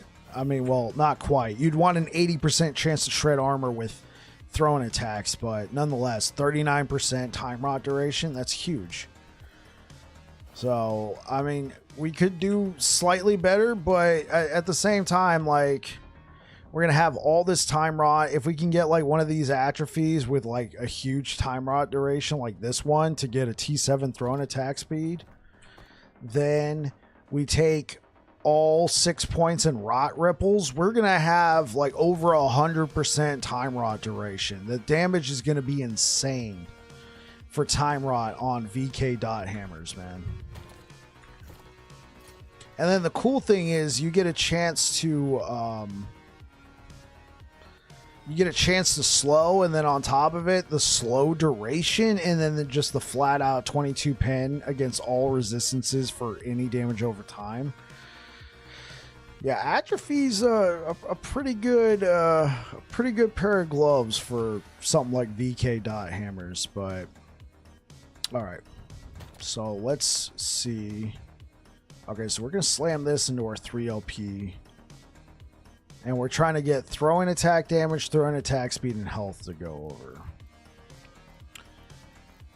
And gloves. I think I have a few with throwing attack speed. I probably threw them all in here.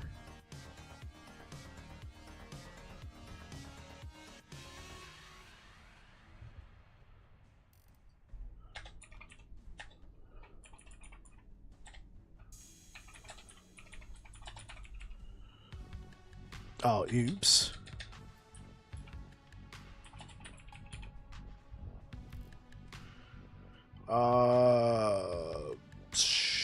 Where'd they all go? Oh, they all got put on this side. Okay. So, like, I have this one. This could be a good candidate for the 2LP. I made 2 copies of it. Try and get thrown attack speed and throwing damage. I might actually use this one. I think I only had one with, like, one. Yeah, it is the only T7 I got, though. I'd rather save this one for, like, one of these out. So, let's leave these here for now. We'll leave them here. Those are all slamming candidates. Let's go ahead and slam the Siphon of Anguish. Let's put these Vessels of Strife in here. And then let's just keep slamming, you know? That's what we're here to do. We're here to slam.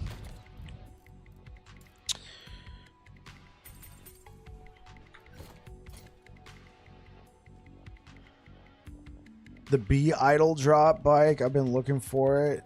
No. Oh, no. I mean the idle. It's Bs per second. No, I'm not. My bad. B Cody 25. Thank you for the follow over here on Twitch. No, I haven't seen that one. Probably because I've set up a pretty strict loot filter. I filtered out any, like, I'm only looking for a few affixes on idols. So no, I haven't seen it. It's probably dropped multiple times, but I've got it filtered out. I say that so confidently. You can't find one to save your life. And I'm just like, I've probably found it, but I wouldn't have known because loot filter. Yeah.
Oh, shot me out over here.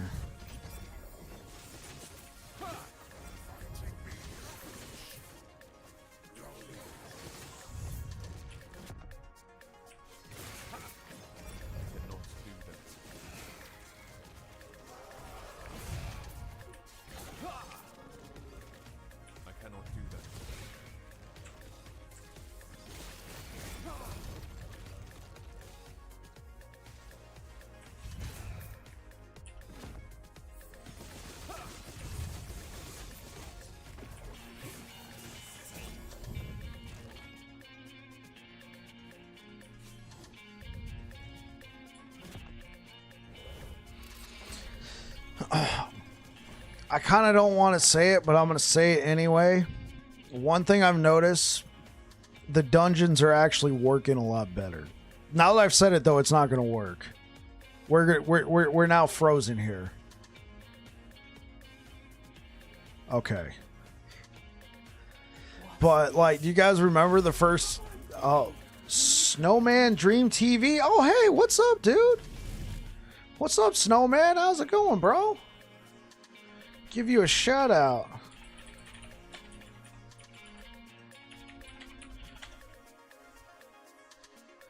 Yo, what up, Snowman? If you guys don't know who Snowman is, this dude's been streaming the game. He's still figuring out bits and pieces on it, but I mean, he's on his way. You ever find that Omnis, bro?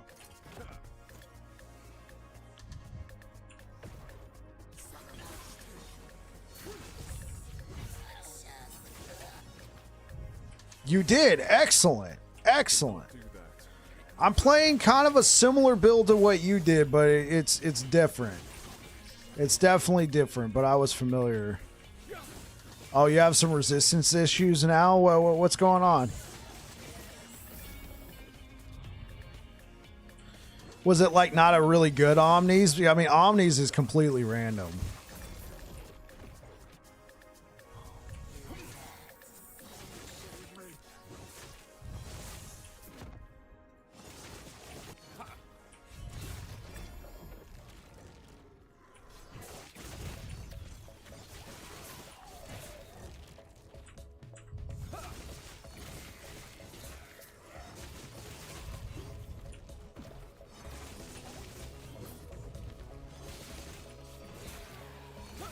Hey, Bob the Builder, what's up, bro? Over on YouTube, how you doing, man?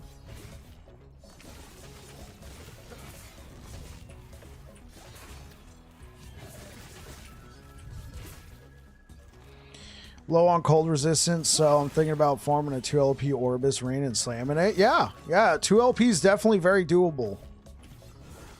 Void Knight, yeah. Yes, sir, we're playing Void Knight, Bob. Yeah, 2LP is very doable. It's when you want to start going up to 3LP.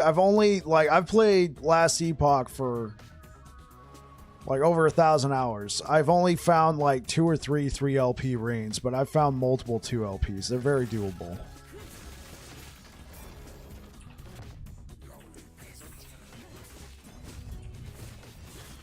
And then that works out because the Demon Hunter, thank you for the follow on Twitch. That works out too because Siphon of Anguish has a base, has elemental resistance, so that'll give you a little boost as well. But I mean, you want to hear something funny, Snowman? I had to do the same thing. It is possible. I had to put cold resistance and health on a 2LP Siphon of Anguish. Yeah. How many 4LPs have I ever gotten, Bike? I could probably count them on one hand. Let me think. This cycle, I found a 4LP Snowblind.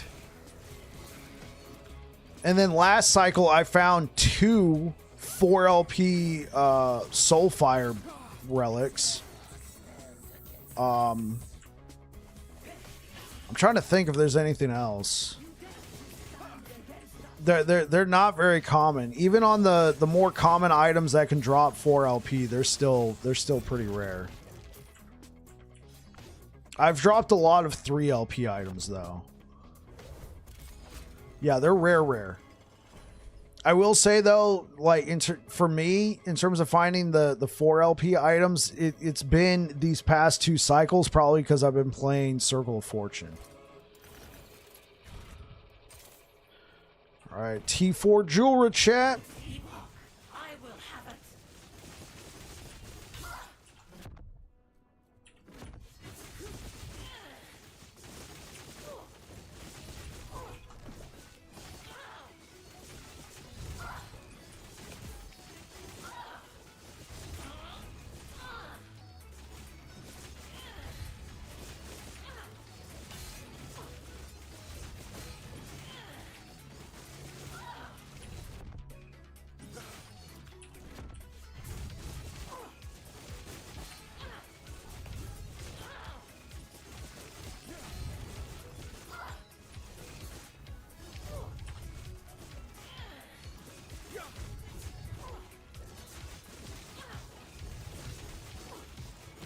Dead. I mean, I guess this is what I get for stacking Glyphs of Despairs. What about your guys' highest Weaver item? Mine is 20. I think 20 was the highest I've ever found. Somebody told me they go all the way up to 30. I've never found a 30.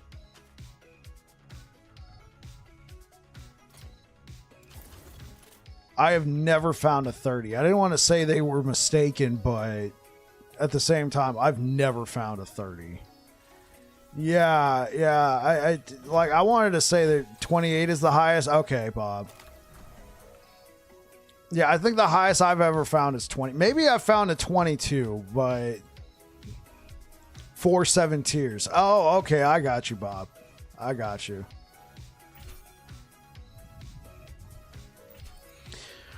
All right, chat.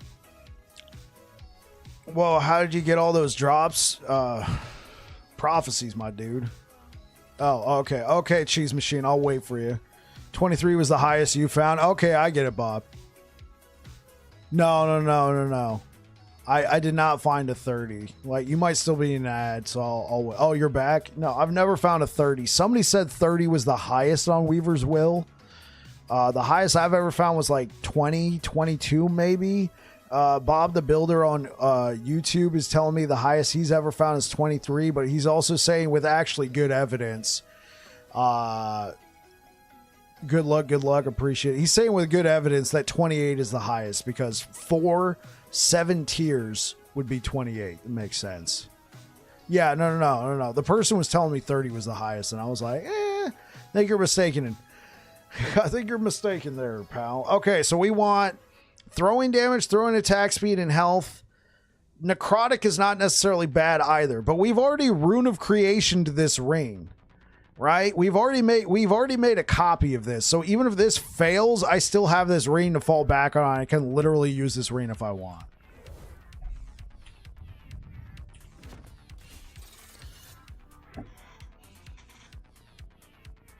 Victorious! Victorious!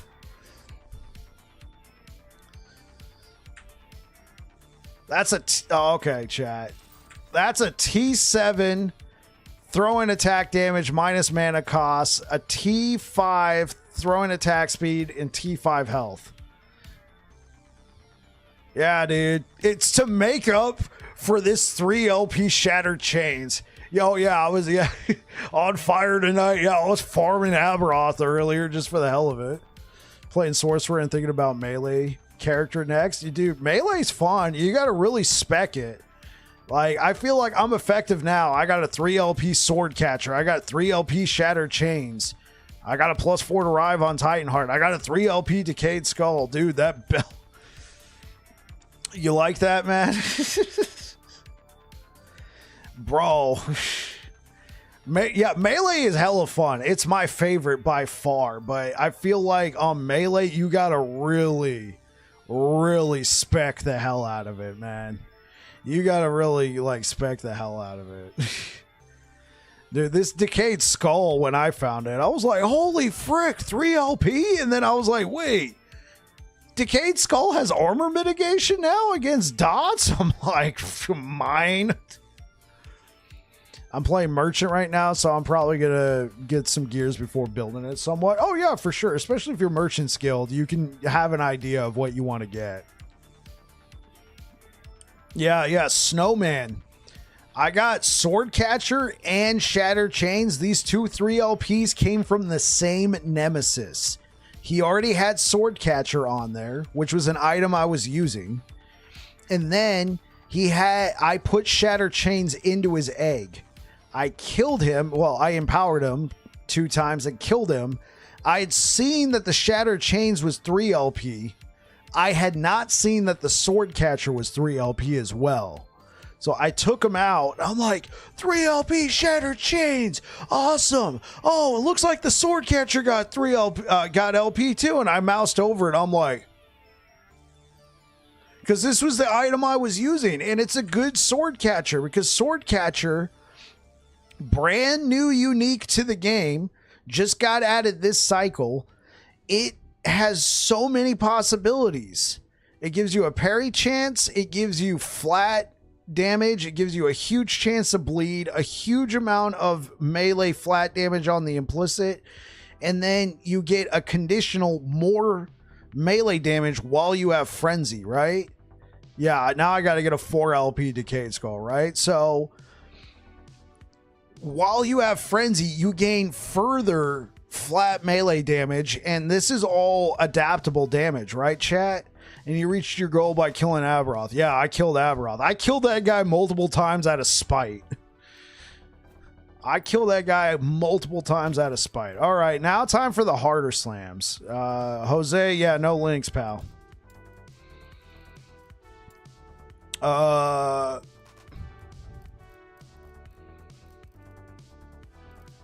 All right, now time for the tricky part. We got to try and get, I got like 6 eyes, going to give him a try later. You'll get it. It takes a lot.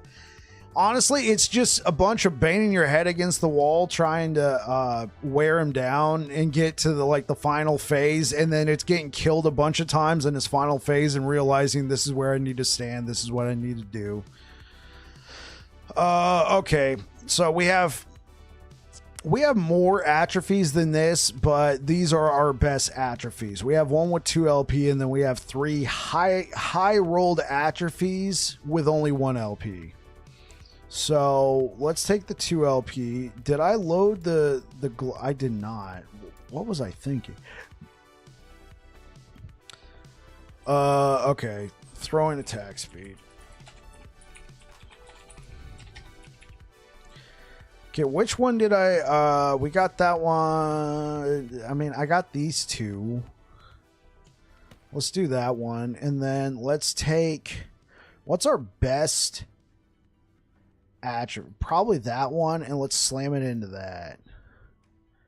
Okay, so this is getting slammed into this. This is getting slammed into that, and then let's do one more for good measure. So for these 1 LPs, we only want the T7 thrown attack speed. No matter what, the item is bricked if nothing goes over there. We need the thrown attack speed for our next build. We got the first piece. We actually got 2 pieces. We got the Siphon of Anguish with void damage and damage over time. We now got the Siphon of Anguish. Wait, did I say Siphon of Anguish first? We got the Aberroth's Command with the void damage and damage over time. We now got the 3 LP Siphon of Anguish with all 3 stats that we needed on here as well. I don't think I'm going to slam these 3 LP Quicksilvers, but these are a possibility as well. So yeah, let's go do some slams. Throw this into the Helms tab, throw that into the Relic tab, and let's get back to slamming.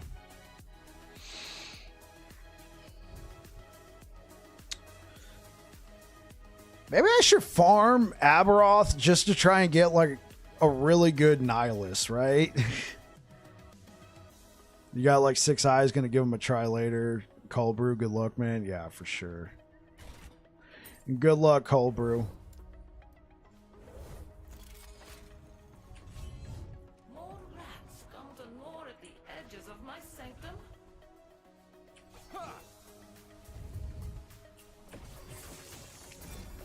Yeah, so I was saying earlier, Sword Catcher gives you a +5 to all your melee attacks. So if you look here, I got 30 points in Rive. I got 26 points in Void Cleave. And since we turned Healing Hands into a melee skill, we now got 26 points. We get +1 from Omnis and +5 from Sword Catcher.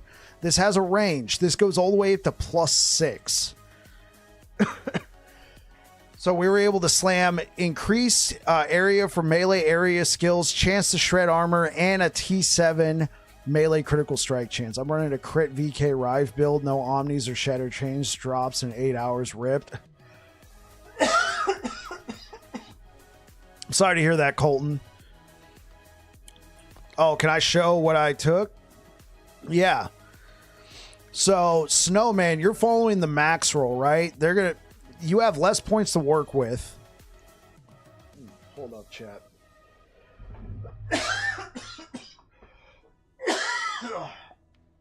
Take a drink of something. So the max roll guide, you're using Apathy's Maw, right? Apathy's Maw is great. And you're using Apathy's Maw. Might just save like 5 billion gold and then change the cough. So since you're using Apathy's Maw, you're trying to just get as much damage per hit. So that's why you're making this an auto crit. That's why you're taking Brutality. But since I have 30 points and my attack speed when Frenzy is active, which Frenzy is active almost all the time, my attack speed goes up to 115%. I'm going to be right back, chat. I'm coughing.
Yeah, every slam is taking a percentage of my health.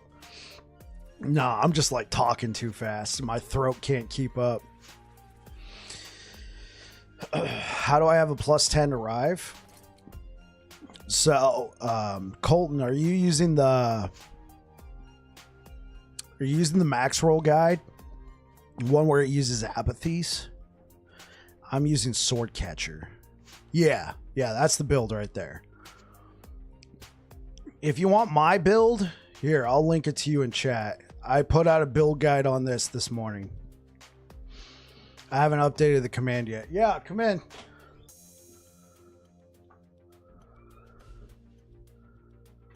Oh, thank you. Hey guys, it's my wife. She knows that I talk too fast for my own good, and then my throat's like, what the hell are you doing? Drink some water, you moron. Let me pull up my YouTube channel.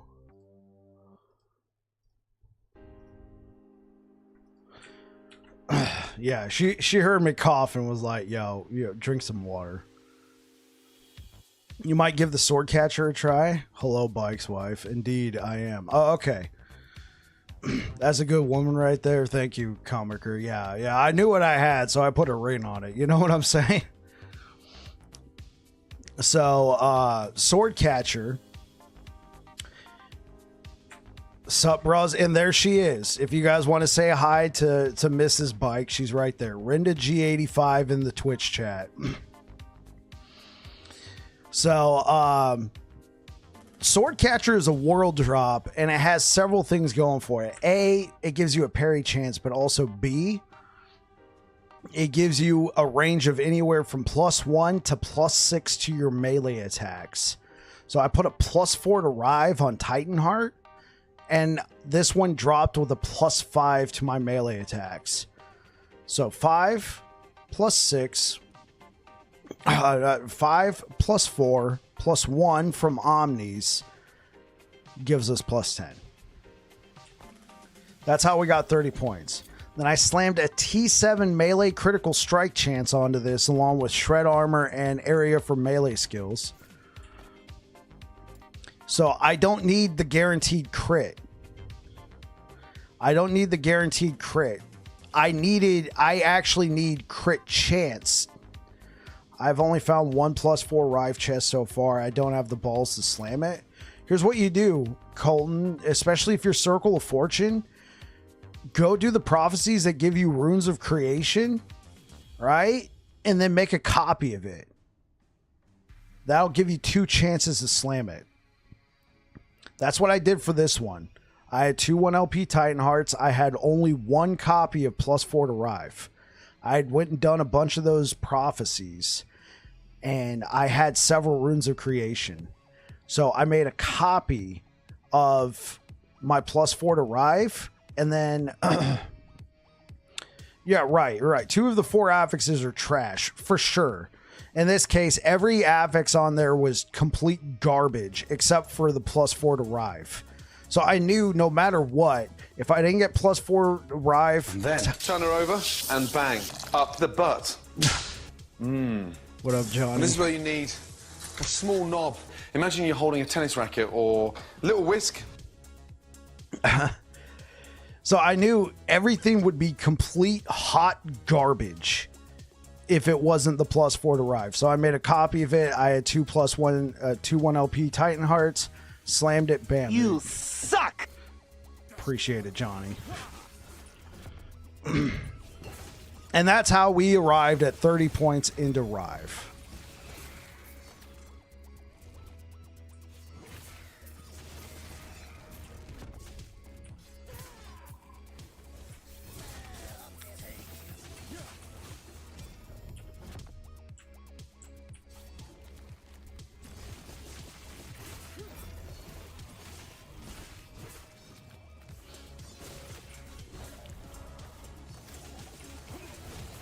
Is parry any good? you can't really stack a lot of parry, but the 12% chance, does proc, and Sword Catcher gets a little something extra with it. If you parry a hit with Sword Catcher, it gives you Frenzy for 5 seconds. It heals you to full. And while you have Frenzy, you gain plus 45 melee damage.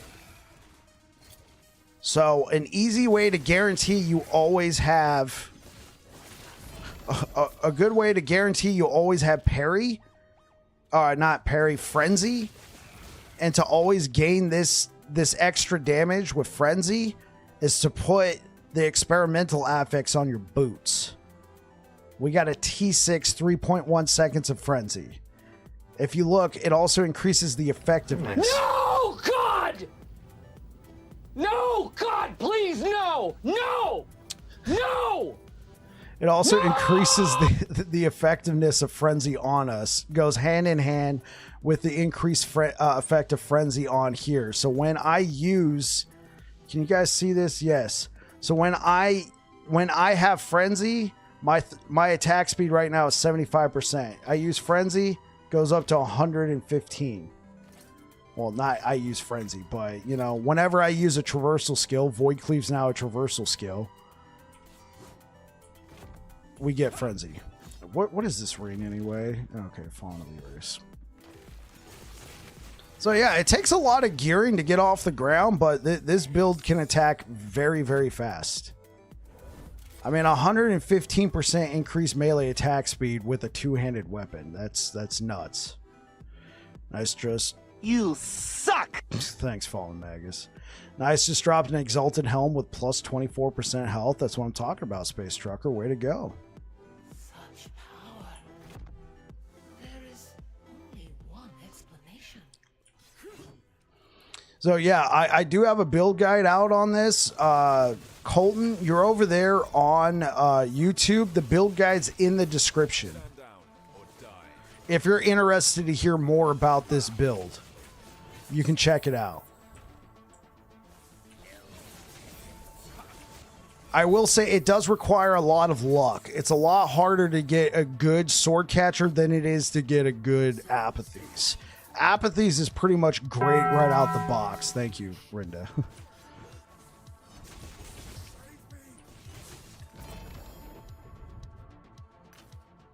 If you dual wield the same weapon that has a proc, the time limit to that proc is shared, or is it each weapon? What do you... Oh, the time limit? No, it doesn't increase it. Essentially, it would... It's over 9,000! Thanks, guys. Essentially, it would just refresh the stack. It won't stack it. It'll just refresh it.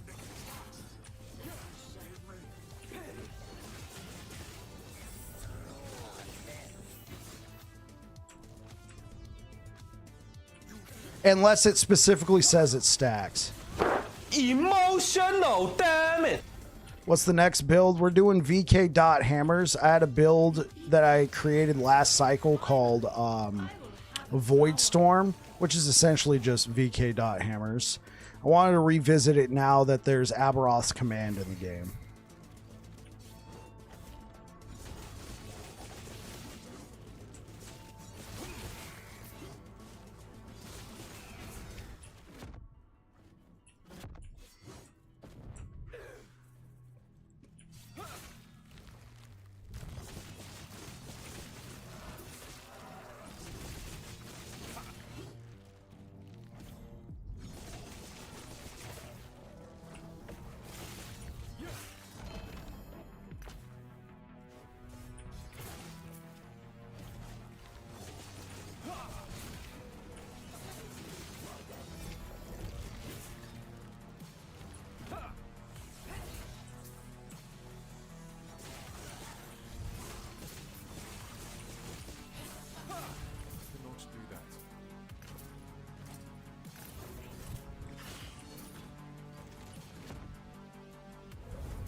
Yeah, disintegrating aura build. That's essentially what it is, Comiker. I released it at the end of last cycle, cycle 1.0, and it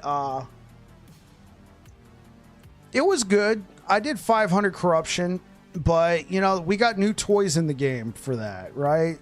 Disintegrating aura got a buff, and then on top of it, Aberroth's command is now in the game. So I'm looking forward to trying that out.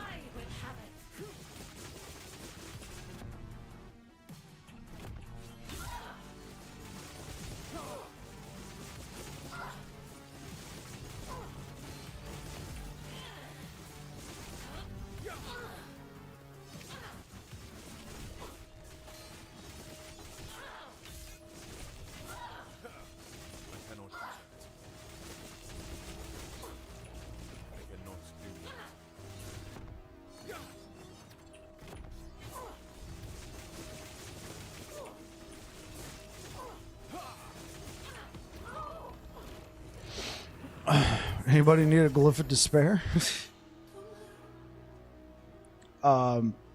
If you guys are wondering why there's so many glyphs of despair, I'm rank 12 in Circle of Fortune, so all my prophecies are doubled. I took the lenses that give me double items, and it's like the big bane whenever you kill. Yeah, I know, right?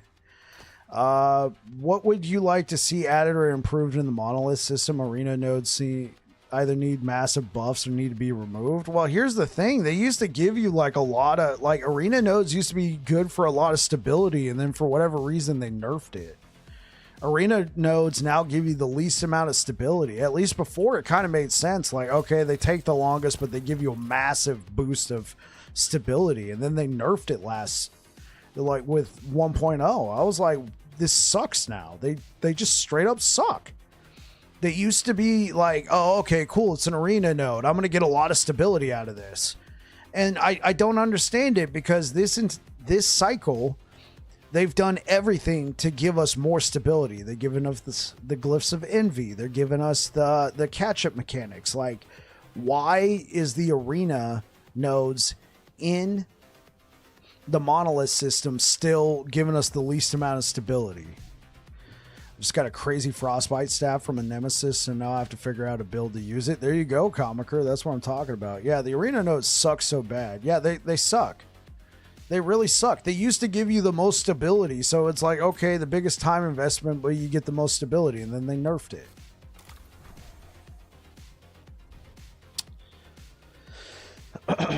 All right, should we start off with one of these 1LPs, or should we just go straight for the 2LP? I mean, I guess the argument could be made that we should use this on the 2LP, try and get that throw and attack speed, you know, give us more chances for that T7 throw and attack speed. Colton Hayes, thank you for subscribing over on YouTube. I appreciate it. Or I can do this and try and get throwing damage and throwing attack speed to go over. I'm gonna stick to my guns. We want throwing attack speed, throwing damage. Give it to us, game. There we go. There we go. You got to show this game who's boss. I told the game, give me these affixes, and it gave it to me. I'm also extremely lucky. Hell yeah. Bro, what's going on today? Yeah, Space Trucker, you've been here. I think you were here when I was trying to get that T7 critical strike multiplier onto that devotion. I think you were here for that. I think Cold Brew was here for that too. Remember, I slammed like 10 of those that day, and I finally got it to go over. Like, I don't know what's going on, but apparently the game is just like, fine, whatever. Here you go. You haven't seen any 4LP yet? Like, from me or just in general? You haven't seen anything with 4LP drop? Prove to yourself that you have the strength and the courage to be free. Yeah, that's right. Every time I tell it, gives me the middle finger. Koff needs to be able to target farm affixes, in your opinion. You can target farm certain affixes. Like, what affixes are you looking for? Because if you go over to the same one where you can get, like, runes and... you can't even buy one. I've found 1 4 LP so far this cycle. Well, the ones you need. I got it. Demon Hunter, thank you for the Prime time. Thank you for subscribing with Prime. Over on Twitch.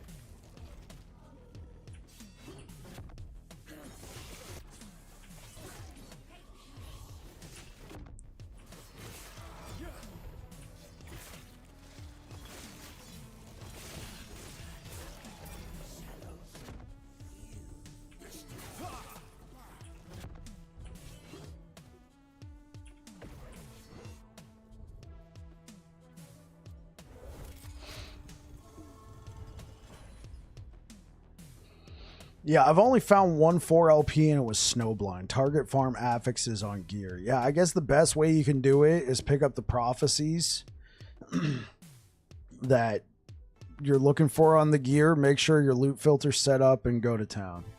How is this possible? Only I should be able to command time here. Unless... Because, I mean, you can target certain affixes, but they tend to be the rarer ones in the...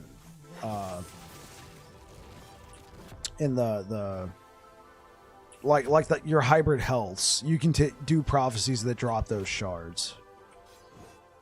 And those are shards. That might not be what you're looking for.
I might have to restart the game.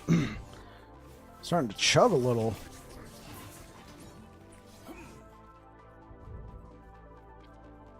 It all makes sense now. Nemesis system is legit though. Quite enjoyed it. Yeah, for sure. I think you were here earlier, Colton, when I was saying, look at this 3 LP item. Look at this 3 LP item. They both came from the same Nemesis. So yeah, for sure.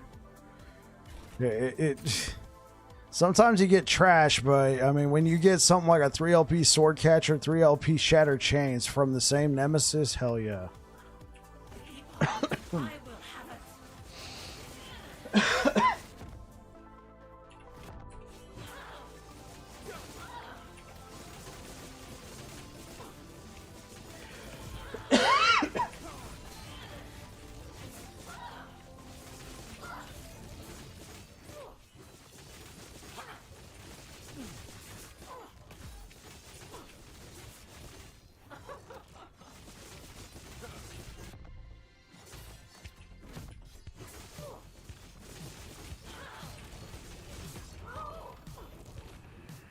How many of these prophecies did I pick up? Drink your water. Yeah, yes, dear. They really should let us add at least 2 LP to set items through the Nemesis system. That could be interesting.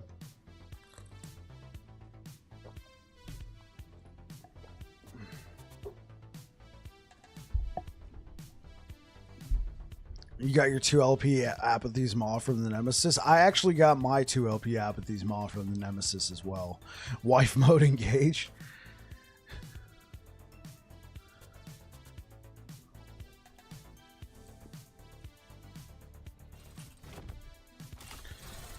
All right, chat.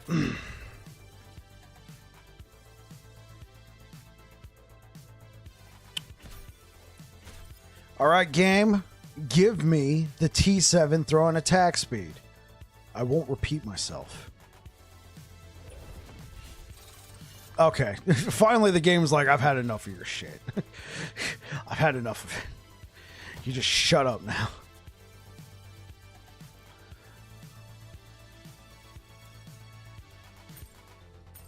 Yeah. We all knew the good times would come to an end at some point.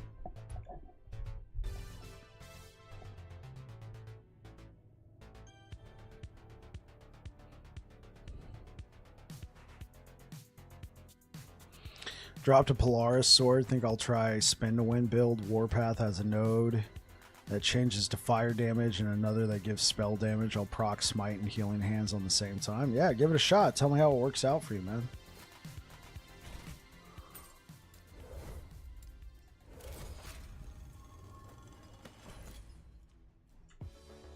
Who dares intrude upon my research? No matter. They cannot reach me.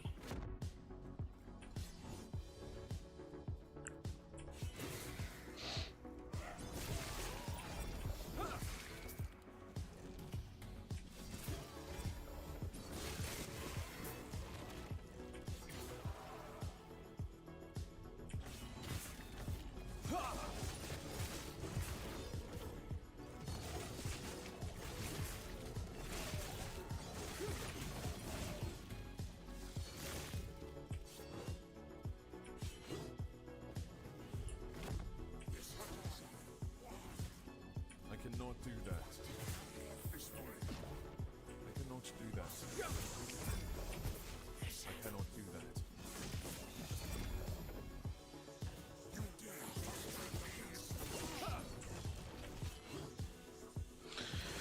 that. What I think was a great addition is the fact that after you've been walking around a dungeon for a little while, they just tell you where it is. Like the door's over there.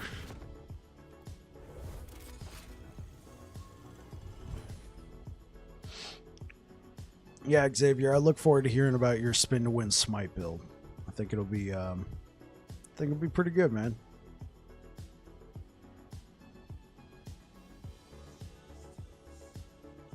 What's this?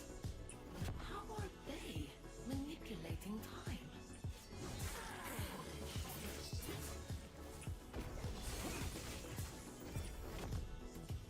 Oh, oops.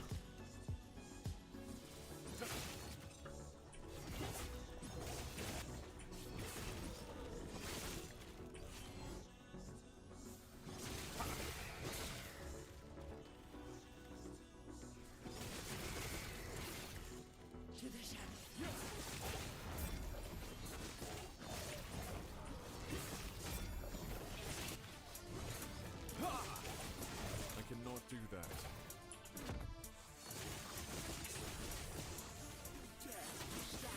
I cannot do that.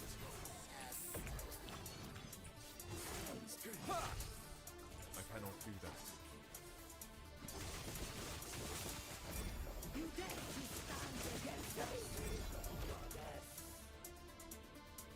Okay, yeah, I'll take that. All right, good night, bro. All right, catch you later, Jack. Thanks for being here, man. Epoch then? A fool like you has no use for it.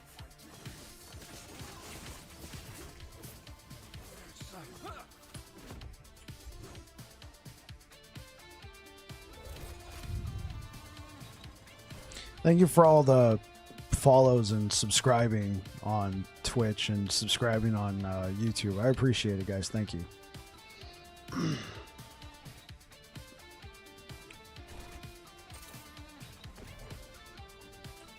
Epoch, I will have it.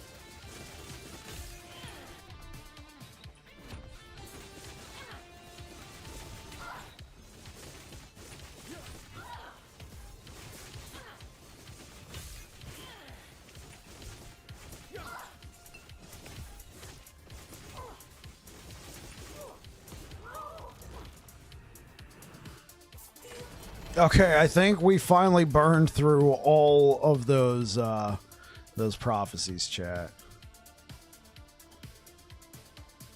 Drop 3 gloves. All right.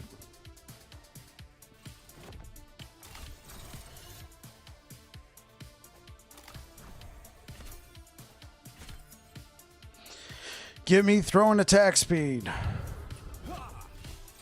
Oh, well. Hey, at least we got that. At least we got that.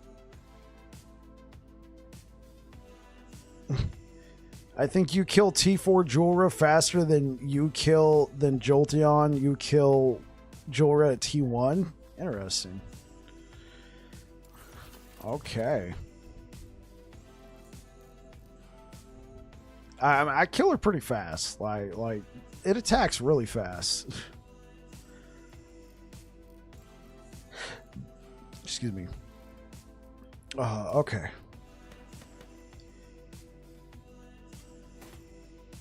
All right, chat, for our next slam. Let's see, Rive. Do I still have that T4 Rive? I have a T3.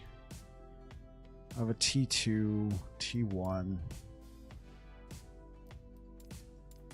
Oh, you know what? I must have slammed twice and got the T4 Rive. Okay. Okay, this changes things. Yeah, it doesn't look like I have another T4. All right. What do I want to add on here? Let's add percentage health. I mean, do we even need that? Like, okay, let's think about this real quick though, chat.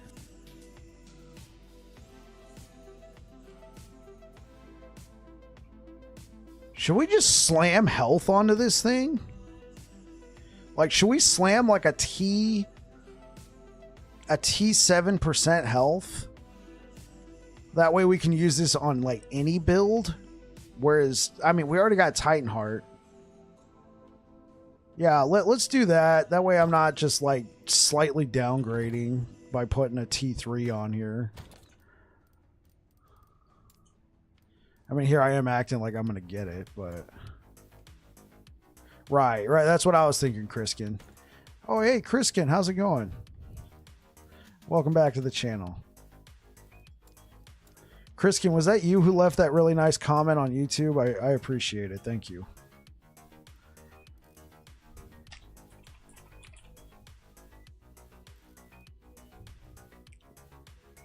Okay, we have a 28%. We have a 30%. I think that's a max T6. Good, yeah, that was me. Okay, yeah, I wasn't sure. I really appreciated it. Thank you.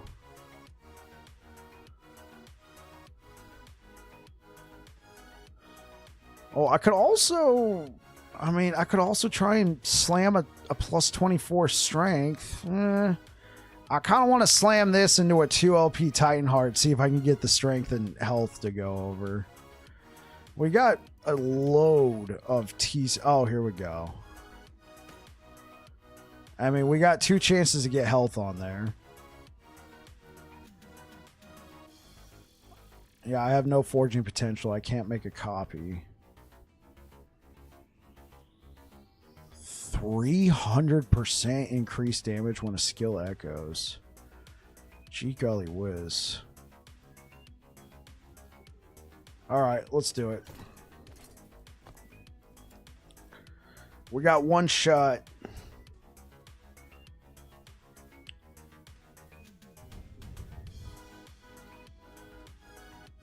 They should add that for Nemesis. It can reroll unique affix tiers as an option.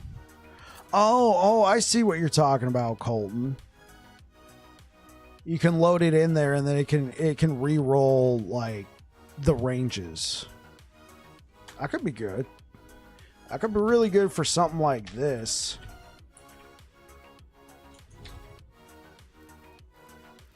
Let's go over here. You know, these new amulets that got added into the game, they dropped from Aberroth. These have such wild ranges on there. Like, look at this. You can actually get like negative armor, negative mana regen, negative resistances. Like, this might be a prime candidate for something like that. All right, let's go ahead and run the slam again. You got this. I appreciate it. Intruders? A waste of time.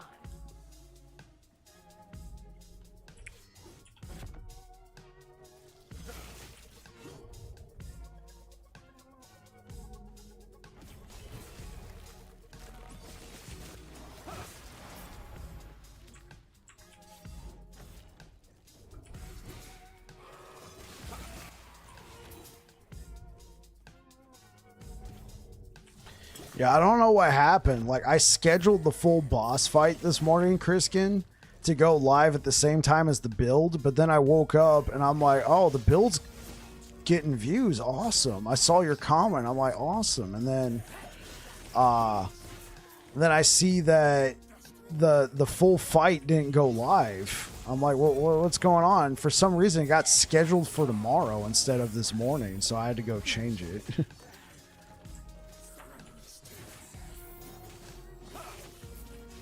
I mean, sure, you got to see, like, the end of the fight in the build guide video, but, you know, there's some people who might want to see the full fight. I think what happened is it was late. Like, it was like 1 in the morning. It was technically today. But, you know, even when you stay up till like 1 in the morning, it still feels like, you know, it's not tomorrow yet. And I think that's what had happened. I had missed it.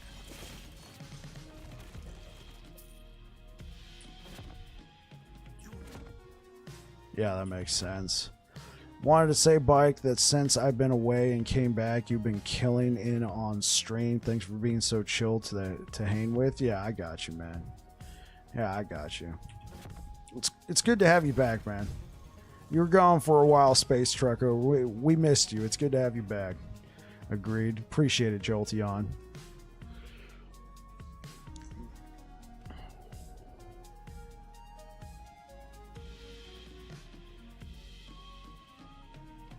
Such power. There is only one explanation.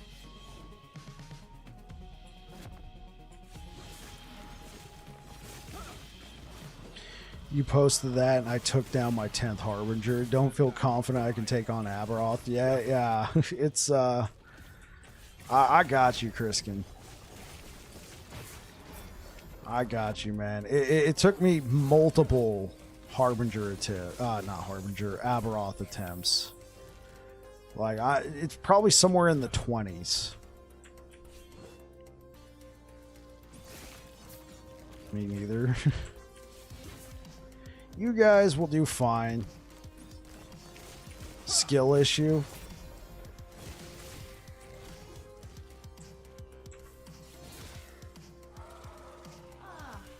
It all makes sense now. Well, you know, what worked for me won't necessarily work for you, but what works for you won't necessarily work for me.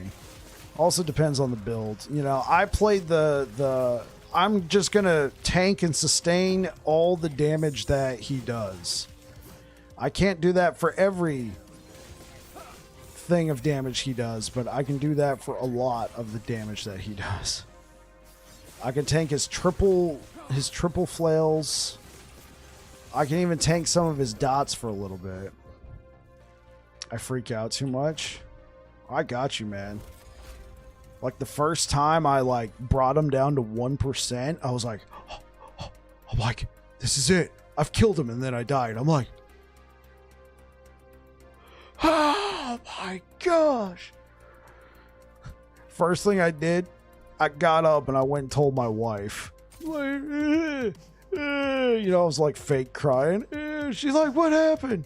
What happened? I'm like, I got him down to 1%. She's like, what does that mean? Epoch, I will have it.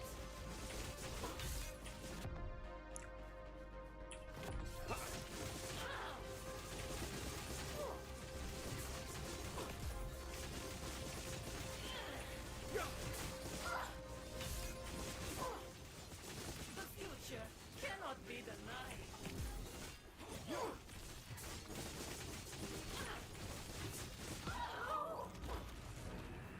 Bye-bye, Jorah. Wand. Oh yeah, sure. After that, every kill on Aberroth has been personal. Yeah, because then, you know, I was like, I think I got him. I just got to add kill threshold to the build. You know, I got to add this. That way when I get him down to 8%, he's just dead, right? I got to get him down to 8%. He's screwed. Awesome. So then I left, and then like 10 minutes later, I came back, and I was like, he's dead now. And she was like, oh, okay, cool. That's good. I'm like, I also killed him again. She's like, what? I'm like, I killed him, and then I killed him again. That way I can record it. She was like, wow. Took that one personal, didn't he? I'm like, and then I killed him again that night. Like, die.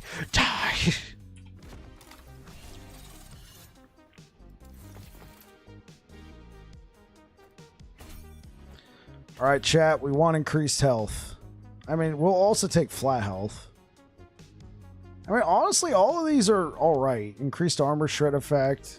I mean, they're all fine, but we want the T7. I mean, it's not terrible. It's not terrible. This is still very usable, you know?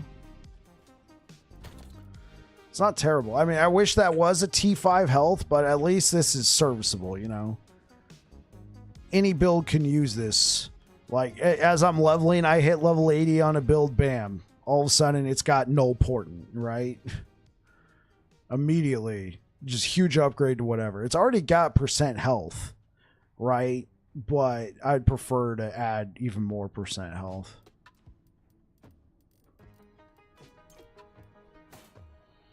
I mean, do we have... Oh, we do have another one.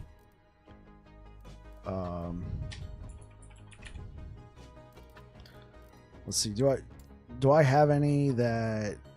I mean, I think that was the only T7 health I had, though. I don't want to slam that. I mean, okay. Let's slam this one. No, this is the wrong one. Let's slam this one, because either 11 strength or 11 vitality or 27% health or flat 108 health, all of those stats are good. Let's go ahead and slam it.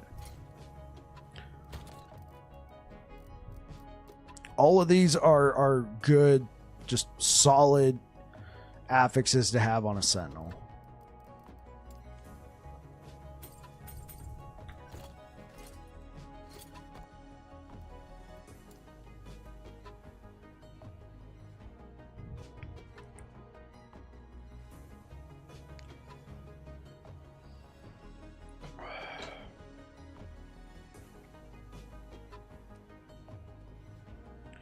Killed her 3 times and got a 1 LP ring. Yeah, she always drops a 1 LP something. The reason why is so you always have something to slam. So she is the only boss in the game where all of her unique drops have LP. 1 LP is guaranteed. And if a 1 LP item drops, an exalted item of the same type drops as well. It's so you always got something to slam. Does that make sense? Because I mean, that's why we do the whole dungeon. So the rain is the most common, but you know, if her helmet drops, you'll also get an exalted helmet, so you can slam it. Even if it's trash, you can slam it.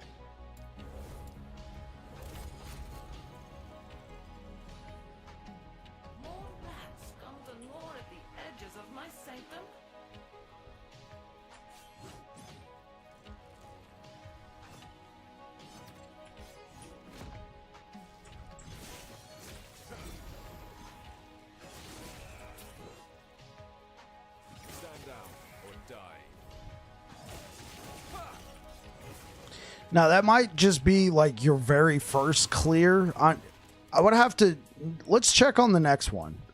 Let's check and see if an exalted something drops. That might just be for your very first clear, because I remember vividly, I was a pretty low level when I cleared her on this character, and I still got an exalted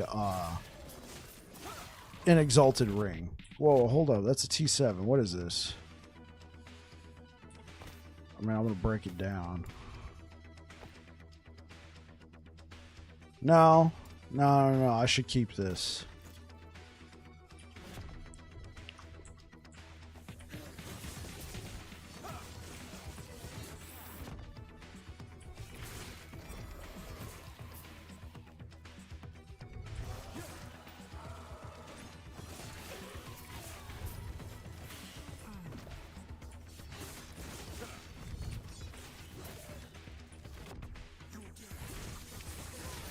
I cannot do that.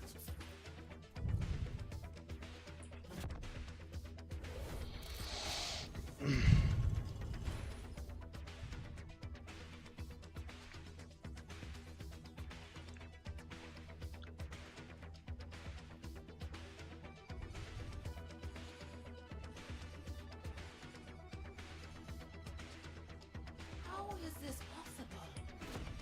Only I should be able to command time here. I cannot do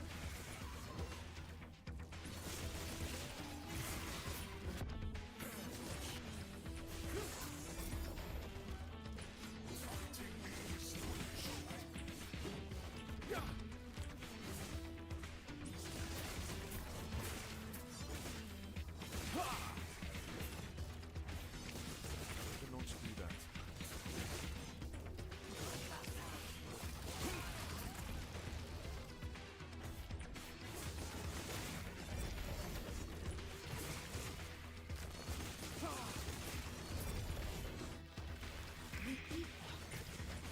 Finally, I will have its power. I cannot do that.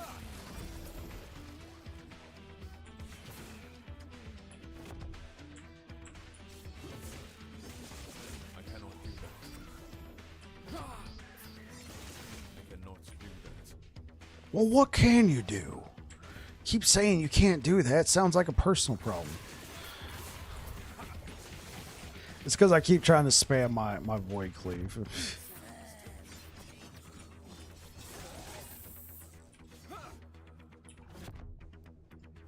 Ever since I got 3 charges to it now, I always feel like, it's already back. I can do it again. I can just spam this.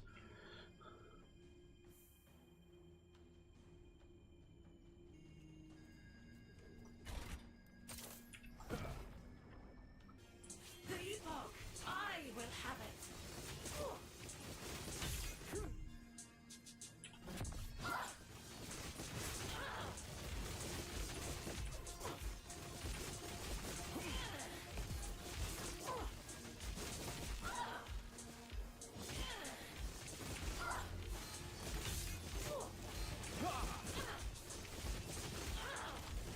The future cannot be denied.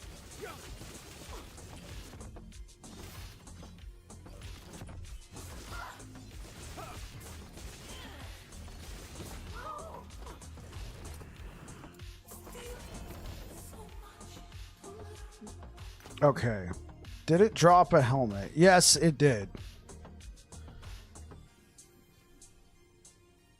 Now, that could just be coincidence. But it did drop a helmet. It dropped 2, in fact. And there's 2 helmets.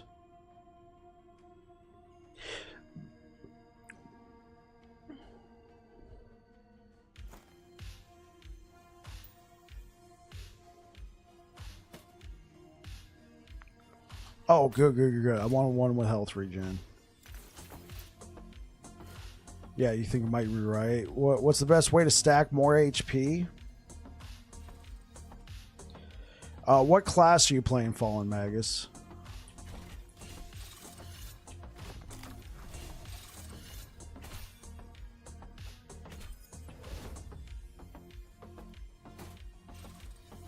You're playing Sentinel. You're playing Paladin Sentinel. Okay, cool. So the best way to stack HP, percent health is king, but you still need sources of flat health, right? So percent health is king, and when I say that, I'm also including hybrid health, right? But eventually you are going to need flat sources of health. That's where the hybrid health comes in, because it's generally a large flat health with some percent. So if you can mix hybrid health and percent health, you're good. You can build hybrid health on your belt, your boots, and your gloves. You also try and stack some health right here, and then use your passive tree. So you're playing paladin, right? So you can pick up some good health right here. This is always a great pickup for paladin, void and physical resistance, and it gives health. Typically 10 points here and 1 point in void corruption is always a great paladin dip. You could always grab World Eater if you need melee health leech. The void doesn't really do anything for paladin, but the melee health leech helps.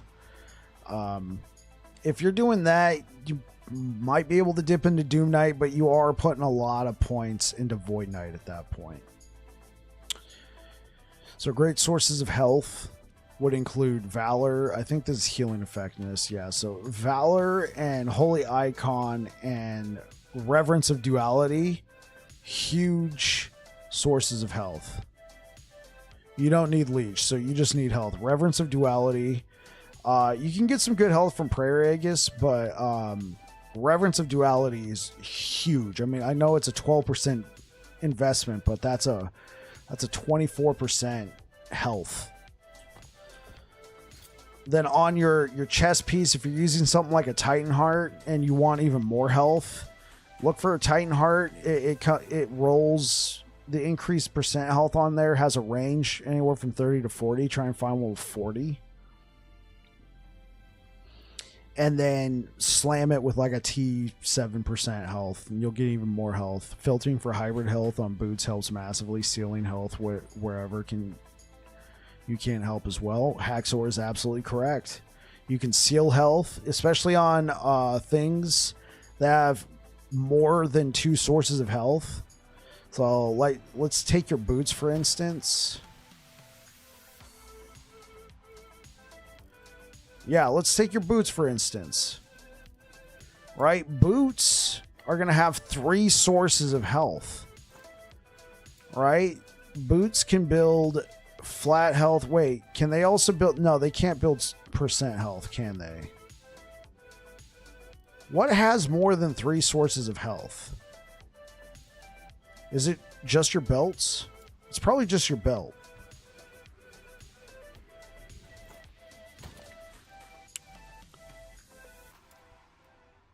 Yeah, probably. Yeah, because belt can build percent, flat, and whatever. Is the stun, health, avoidance, and affects? Yeah, it is. I think you can only build that on your amulets, though.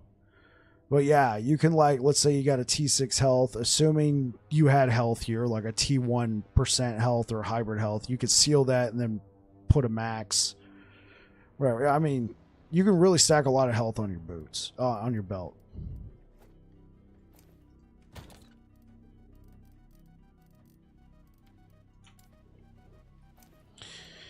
Gloves can be a great source. You can stack 2 different kinds of health, hybrid health and flat health. Gloves are kind of tricky though, because gloves can also roll like your shred, your like armor shred, your chance to apply frailty, that sort of thing. So I can understand if you don't necessarily want to do that there, because there's a lot of usefulness in your gloves. You can throw health on your relic, health on your rings. You know, I got a T6 health right here. Vitality. Now, here's the thing. Vitality's really good on Void Knight. Vitality's okay on Paladin, but Paladin's usually about strength, attunement, you know, those sort of affixes. Void Knight loves Vitality. And here's what really helps with Void Knight. Eternal Form. This is a Void Knight exclusive. So Vitality, per point of Vitality, you get 6 flat health. Well, with Eternal Form, it gives you an additional +2 to each Vitality. So that's 8 flat health per point of Vitality.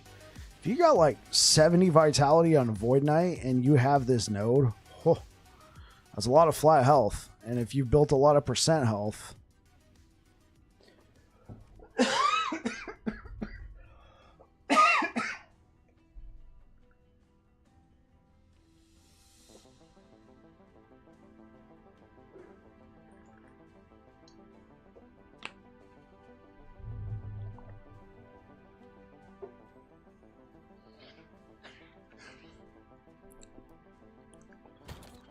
Okay.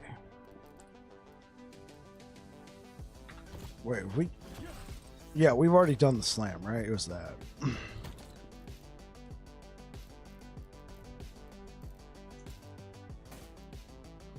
We need a water emote? Yeah, apparently.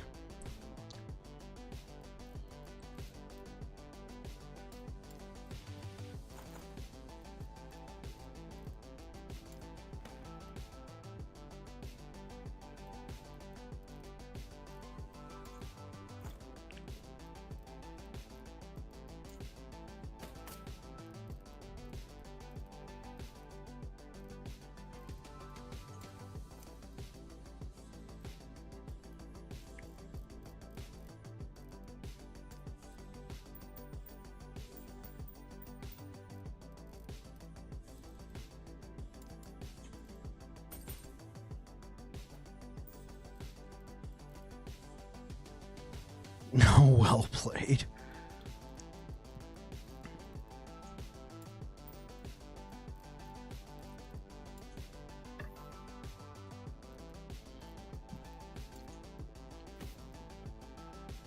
All right. Let's go dunk on Aberroth a couple more times. I got plenty of keys. I say that, but, you know, then something's going to happen and he's just going to be like, oh, you thought you could dunk on me? Whoopsh. Gives us a few more chances to get some more null portents. Maybe we'll find a good Nihilus. Or Nihilus or whatever.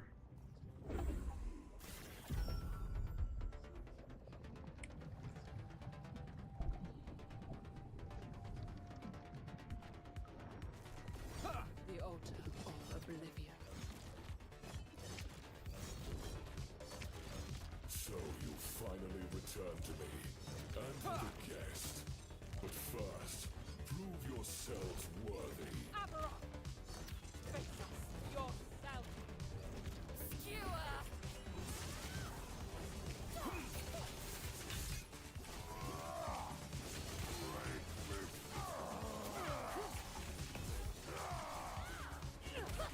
I cannot do that.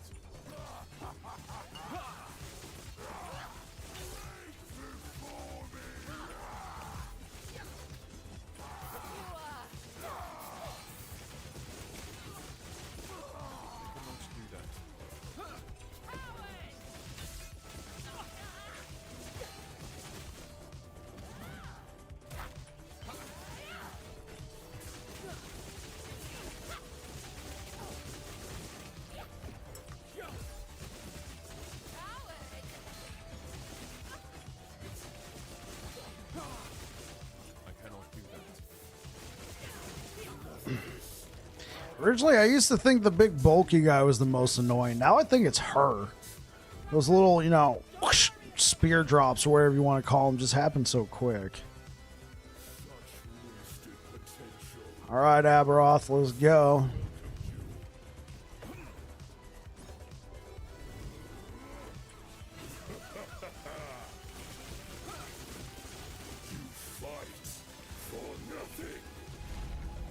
Eh.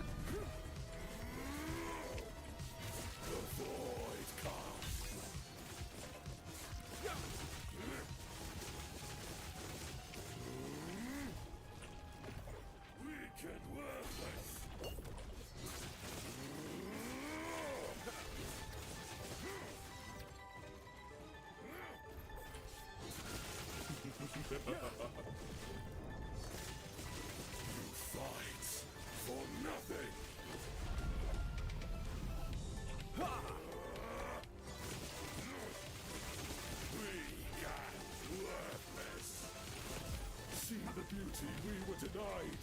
The terror turned her back on us. The void hungers.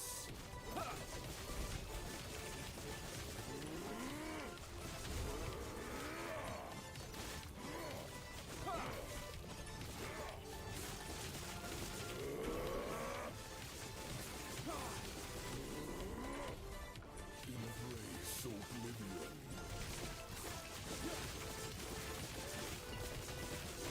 The gods They deserve their fate.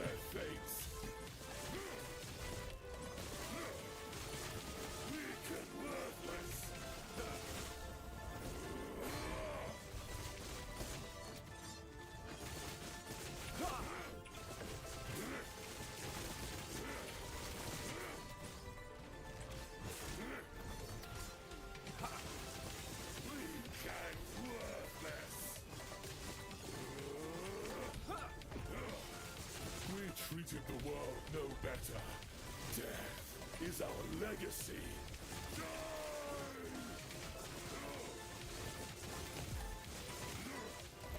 The void comes. Weak and worthless.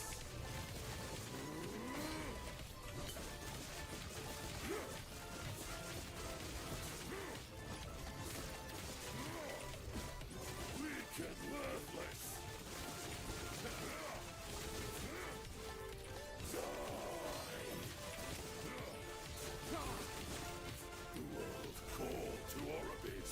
This is his answer. The void comes. I cannot do that. You fight for nothing. The void hungers.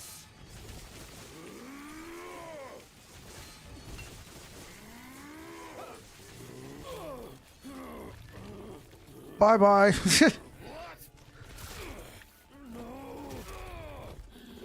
What's up, bro?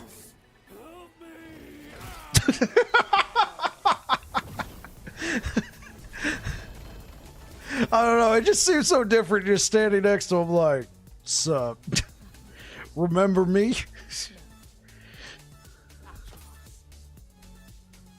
can rest now. You're killing it today? Yeah, I'm killing him. Okay. Wall of nothing. I should really, like, I really need to stop picking up all this stuff. Like, I'm gonna have, like, I'm not gonna be able to Nemesis slam everything.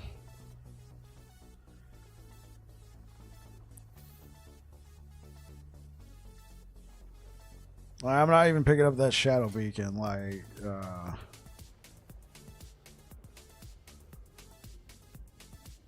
mean, is it even worth, okay, this one, I mean, okay, why not? Why not? It's only gold, right?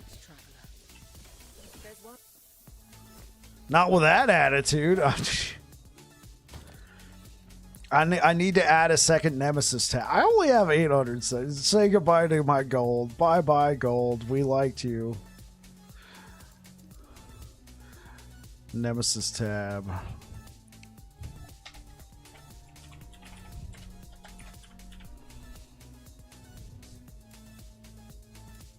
Oh, we had a little sword there. Okay. Just all the stuff I'll quite possibly slam. Okay, well that's one more null important. Let's try and get a couple more.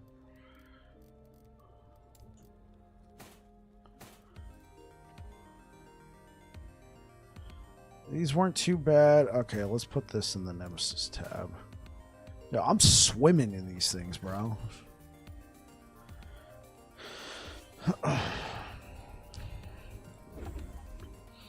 Dude, but Space Trucker, you're right, man. I went from getting absolutely squashed from this guy in the span of one day. We're now just farming him.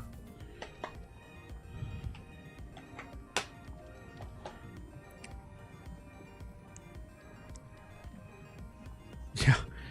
I imagine one day visiting Legacy thinking, oh, that's too many remove-only tabs. I mean, is there even a limit to that? Your changes to Rive have made the DPS crazy high.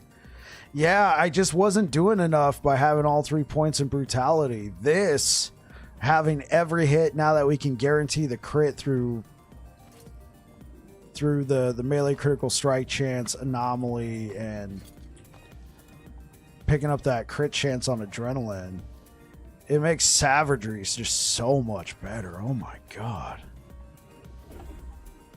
I mean, it's not like we have a a frick ton of flat damage to deal with on Swordcatcher.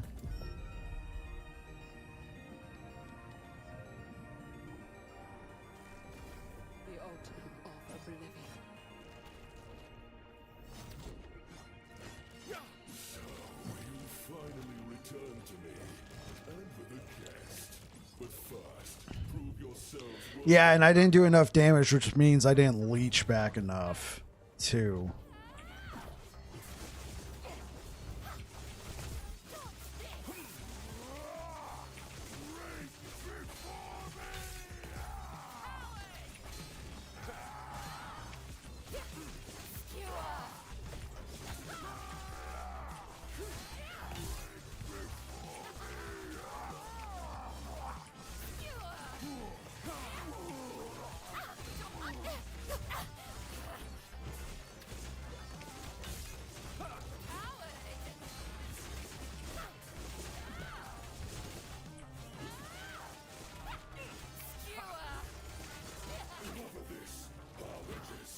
I think this helped the most. This is when I saw the biggest change, was getting this T6 3.1 seconds of frenzy.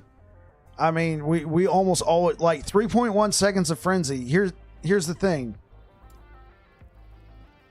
Void Cleave has a 3.1 second cooldown. So if I use Void Cleave, gain the frenzy, and I just attack the full time until it comes back, I can literally infinitely chain the frenzy. I pretty much perma have frenzy active, which gives us, you know, and we have so much huge increased effects of frenzy. So our attack speed's through the roof, as well as we always gain that, essentially that plus 45 melee damage. I think that's where I saw the biggest change, was with that.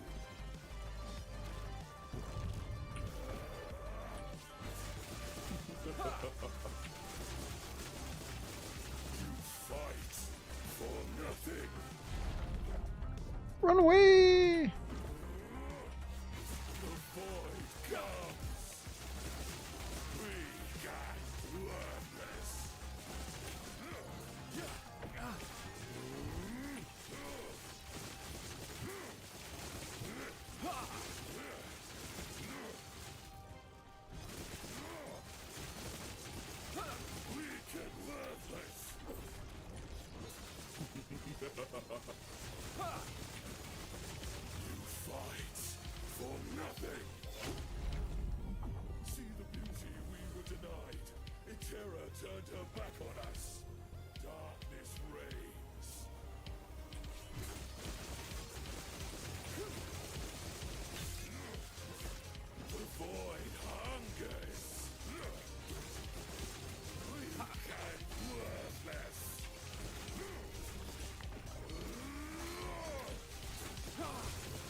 Oops. No. The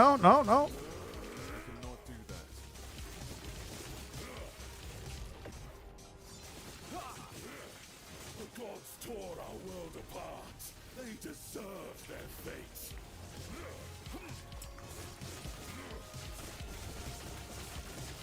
We got worthless. Embrace oblivion.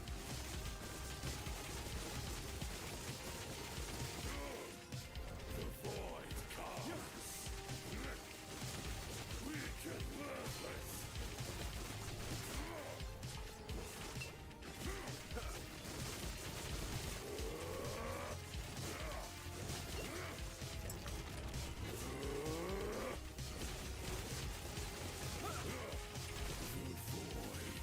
We treated the world no better. Death is our legacy.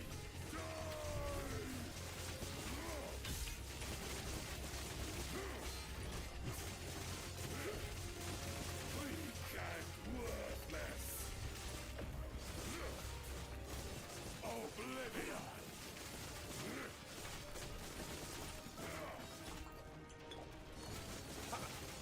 We got Ah. Man, that started getting, jeez. And it barely killed me too, man.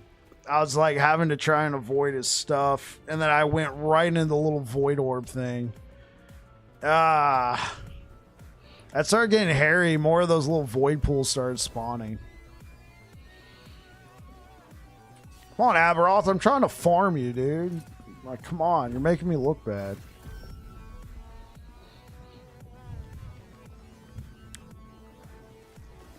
The ultimate of oblivion. So you finally return to me, and with a guest. But first, prove yourselves worthy. Aberroth! Face us yourself. Coward!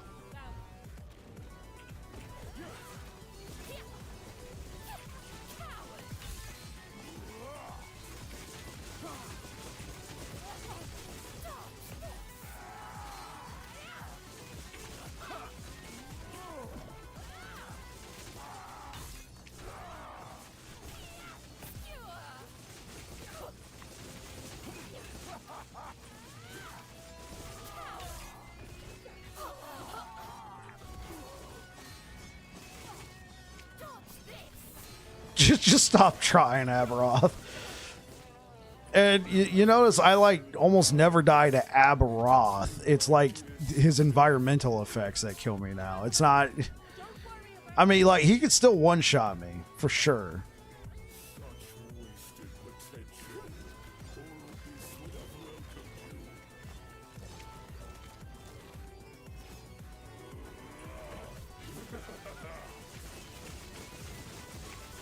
You fight for nothing.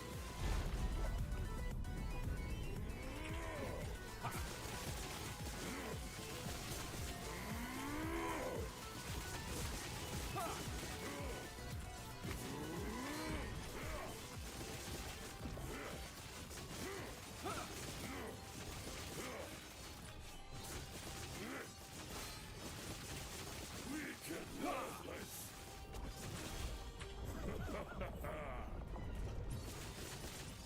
You fight for nothing. See the beauty we were denied. The terror turned her back on us. The void hungers. Weak and worthless. Darkness reigns.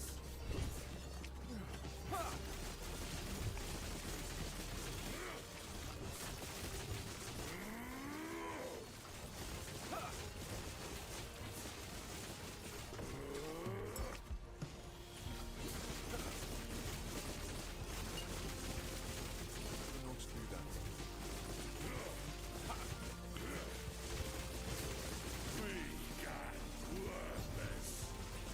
The gods tore our world apart. They deserve their fates. The void comes.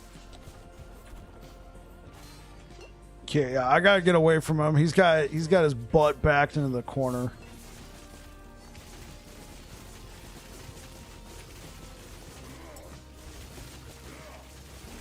and worthless. The void comes.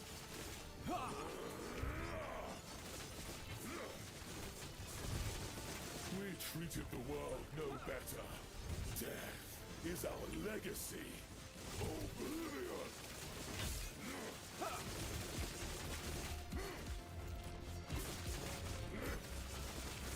Weak and worthless.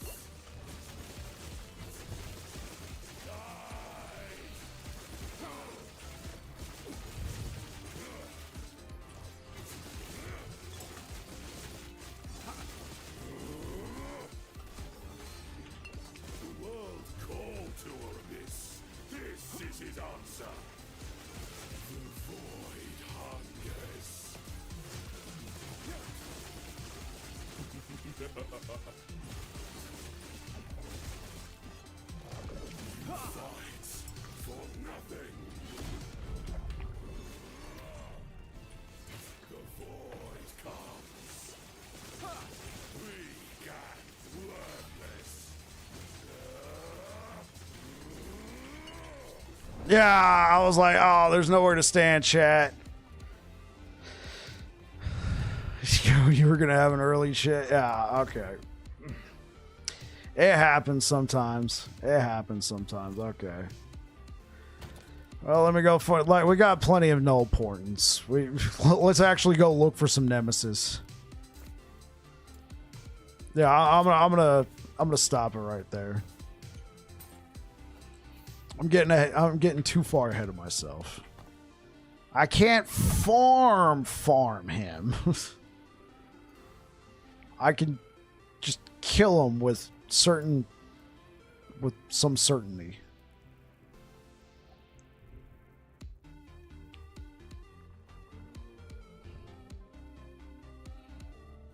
Like, what do we even need? Oh, we could probably stand to farm some Anchors of Oblivion. Yeah, we probably need some new anchors. Very well. We'll call it a draw. Yeah, that's what happened, man. When I lost twice in a row, I'm like, okay, man, it's time to slow it down, get some more keys.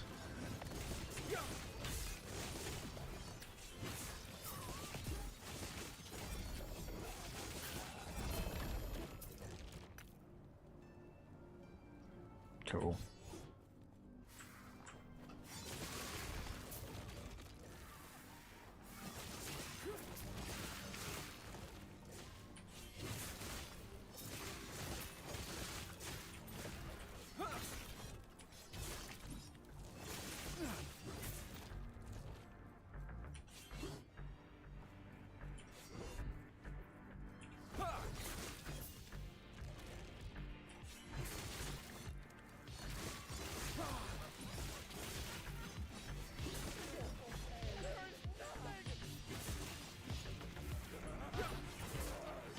Stand down or die.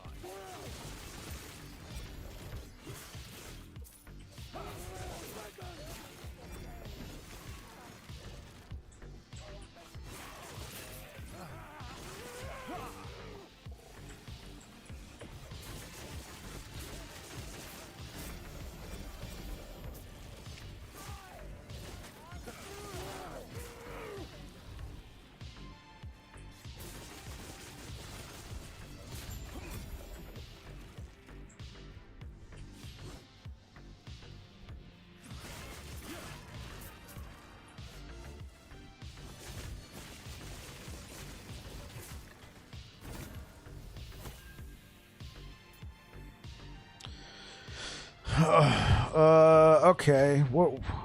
We got a ton of these. Probably anything with 20% health.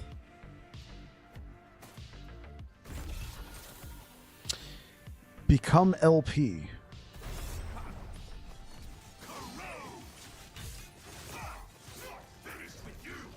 Yo, we were just getting started. Where'd you go?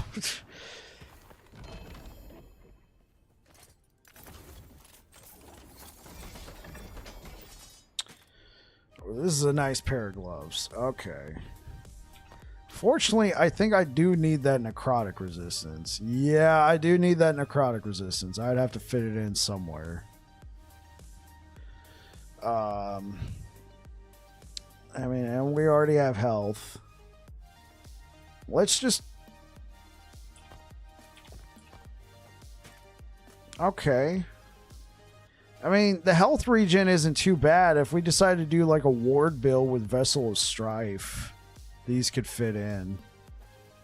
Let's not jump the gun and just instantly craft it. Let's save it for when we need some. So let's just oh,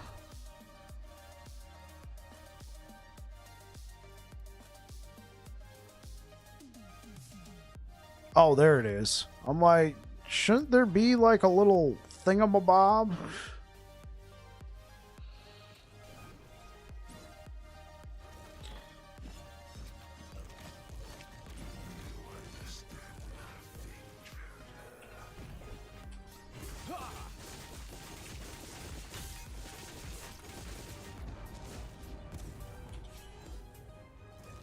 Over here, Orbis.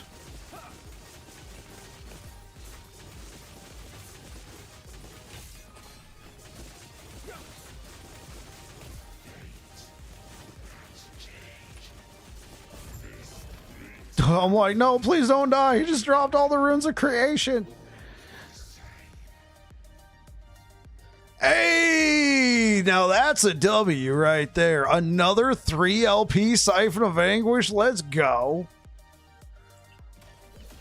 What else did he drop? Oh, a bunch of garbage. Okay, cool. Look at that. He gave me 4 runes of create. Oh my god, Jack. I have more glyphs of despair than glyphs of hope.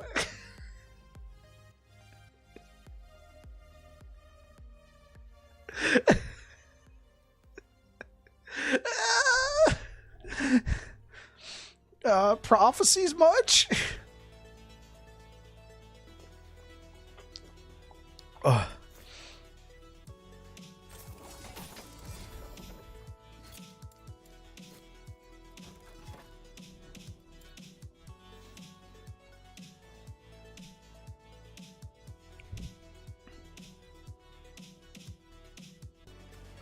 Unethical man.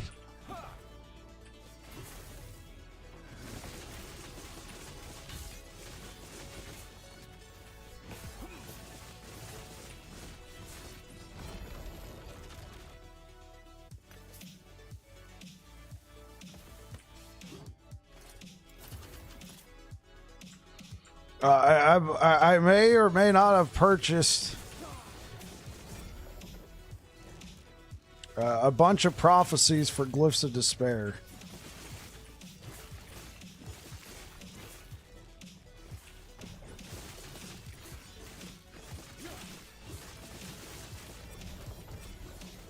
I cannot do that.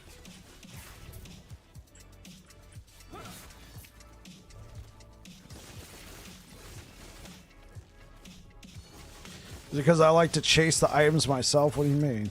By the way, Bike, why don't you use the Bizarre faction? Yeah, no, I like to find my own loot.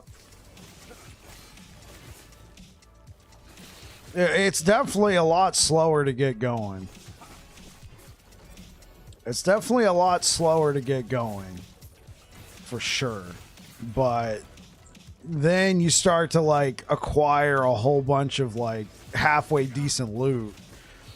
And then, you know, you get your added LP chance to uniques, and then all of a sudden you start finding that you got a bunch of 2 LPs, maybe even some 3 LPs sitting around. And you start slamming them, and you start coming up with some pretty decent gear, because guess what? You've been finding a whole bunch of alright, you know, T7 loot.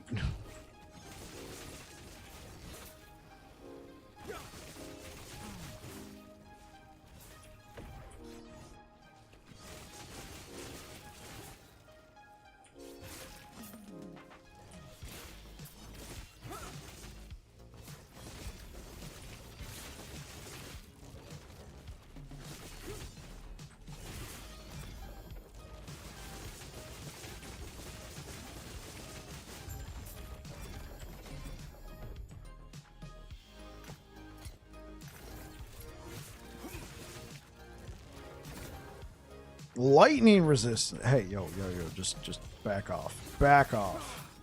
This is my loot. This is my nemesis.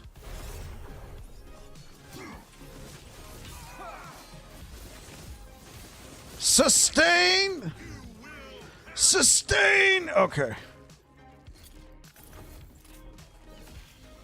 Yeah, I'm the same way. For me, ARPGs are about gearing up. Yeah, right? I mean, if you, like, create a character and then instantly have best in slot everything, then I mean, it's cool. Like, especially if you're somebody who wants to focus on, like, pushing the difficulty, then trying to gear up could be really annoying, right?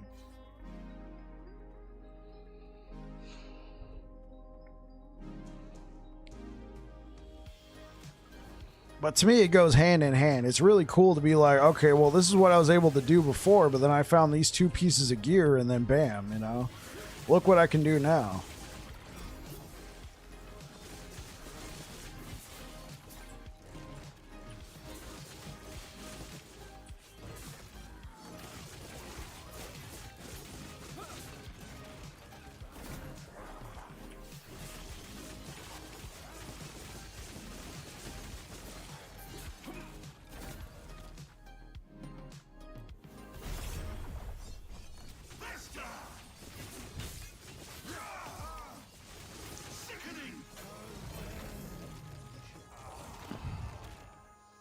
Oh, here we go.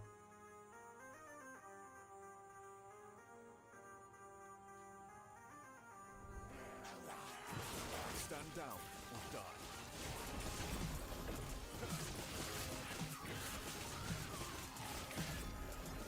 I cannot do that. I cannot do that.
All right, guys. I'm going to go ahead and get out of here. At some point tonight, I'll switch the build over, and when we go live again tomorrow, we will be playing VK Hammers. Thank you so much for being here. Thank you for all the follows. Thank you for subscribing. If you're over here on Twitch, we're going to go ahead and rate Snowman Dream TV. This dude's been killing it in last Epoch. He's pretty new to the game, so wanted to just share some love. Thank you so much. What was that? That was a follow from Redbeard Barker. Thank you so much for the follow. I appreciate it. But anyway, we're going to go ahead and get out of here. You guys have yourself a great night, and hope to see you guys again tomorrow. Again, if you're over here on Twitch, say hi to Snowman for us. Anyway, you guys take care. Peace.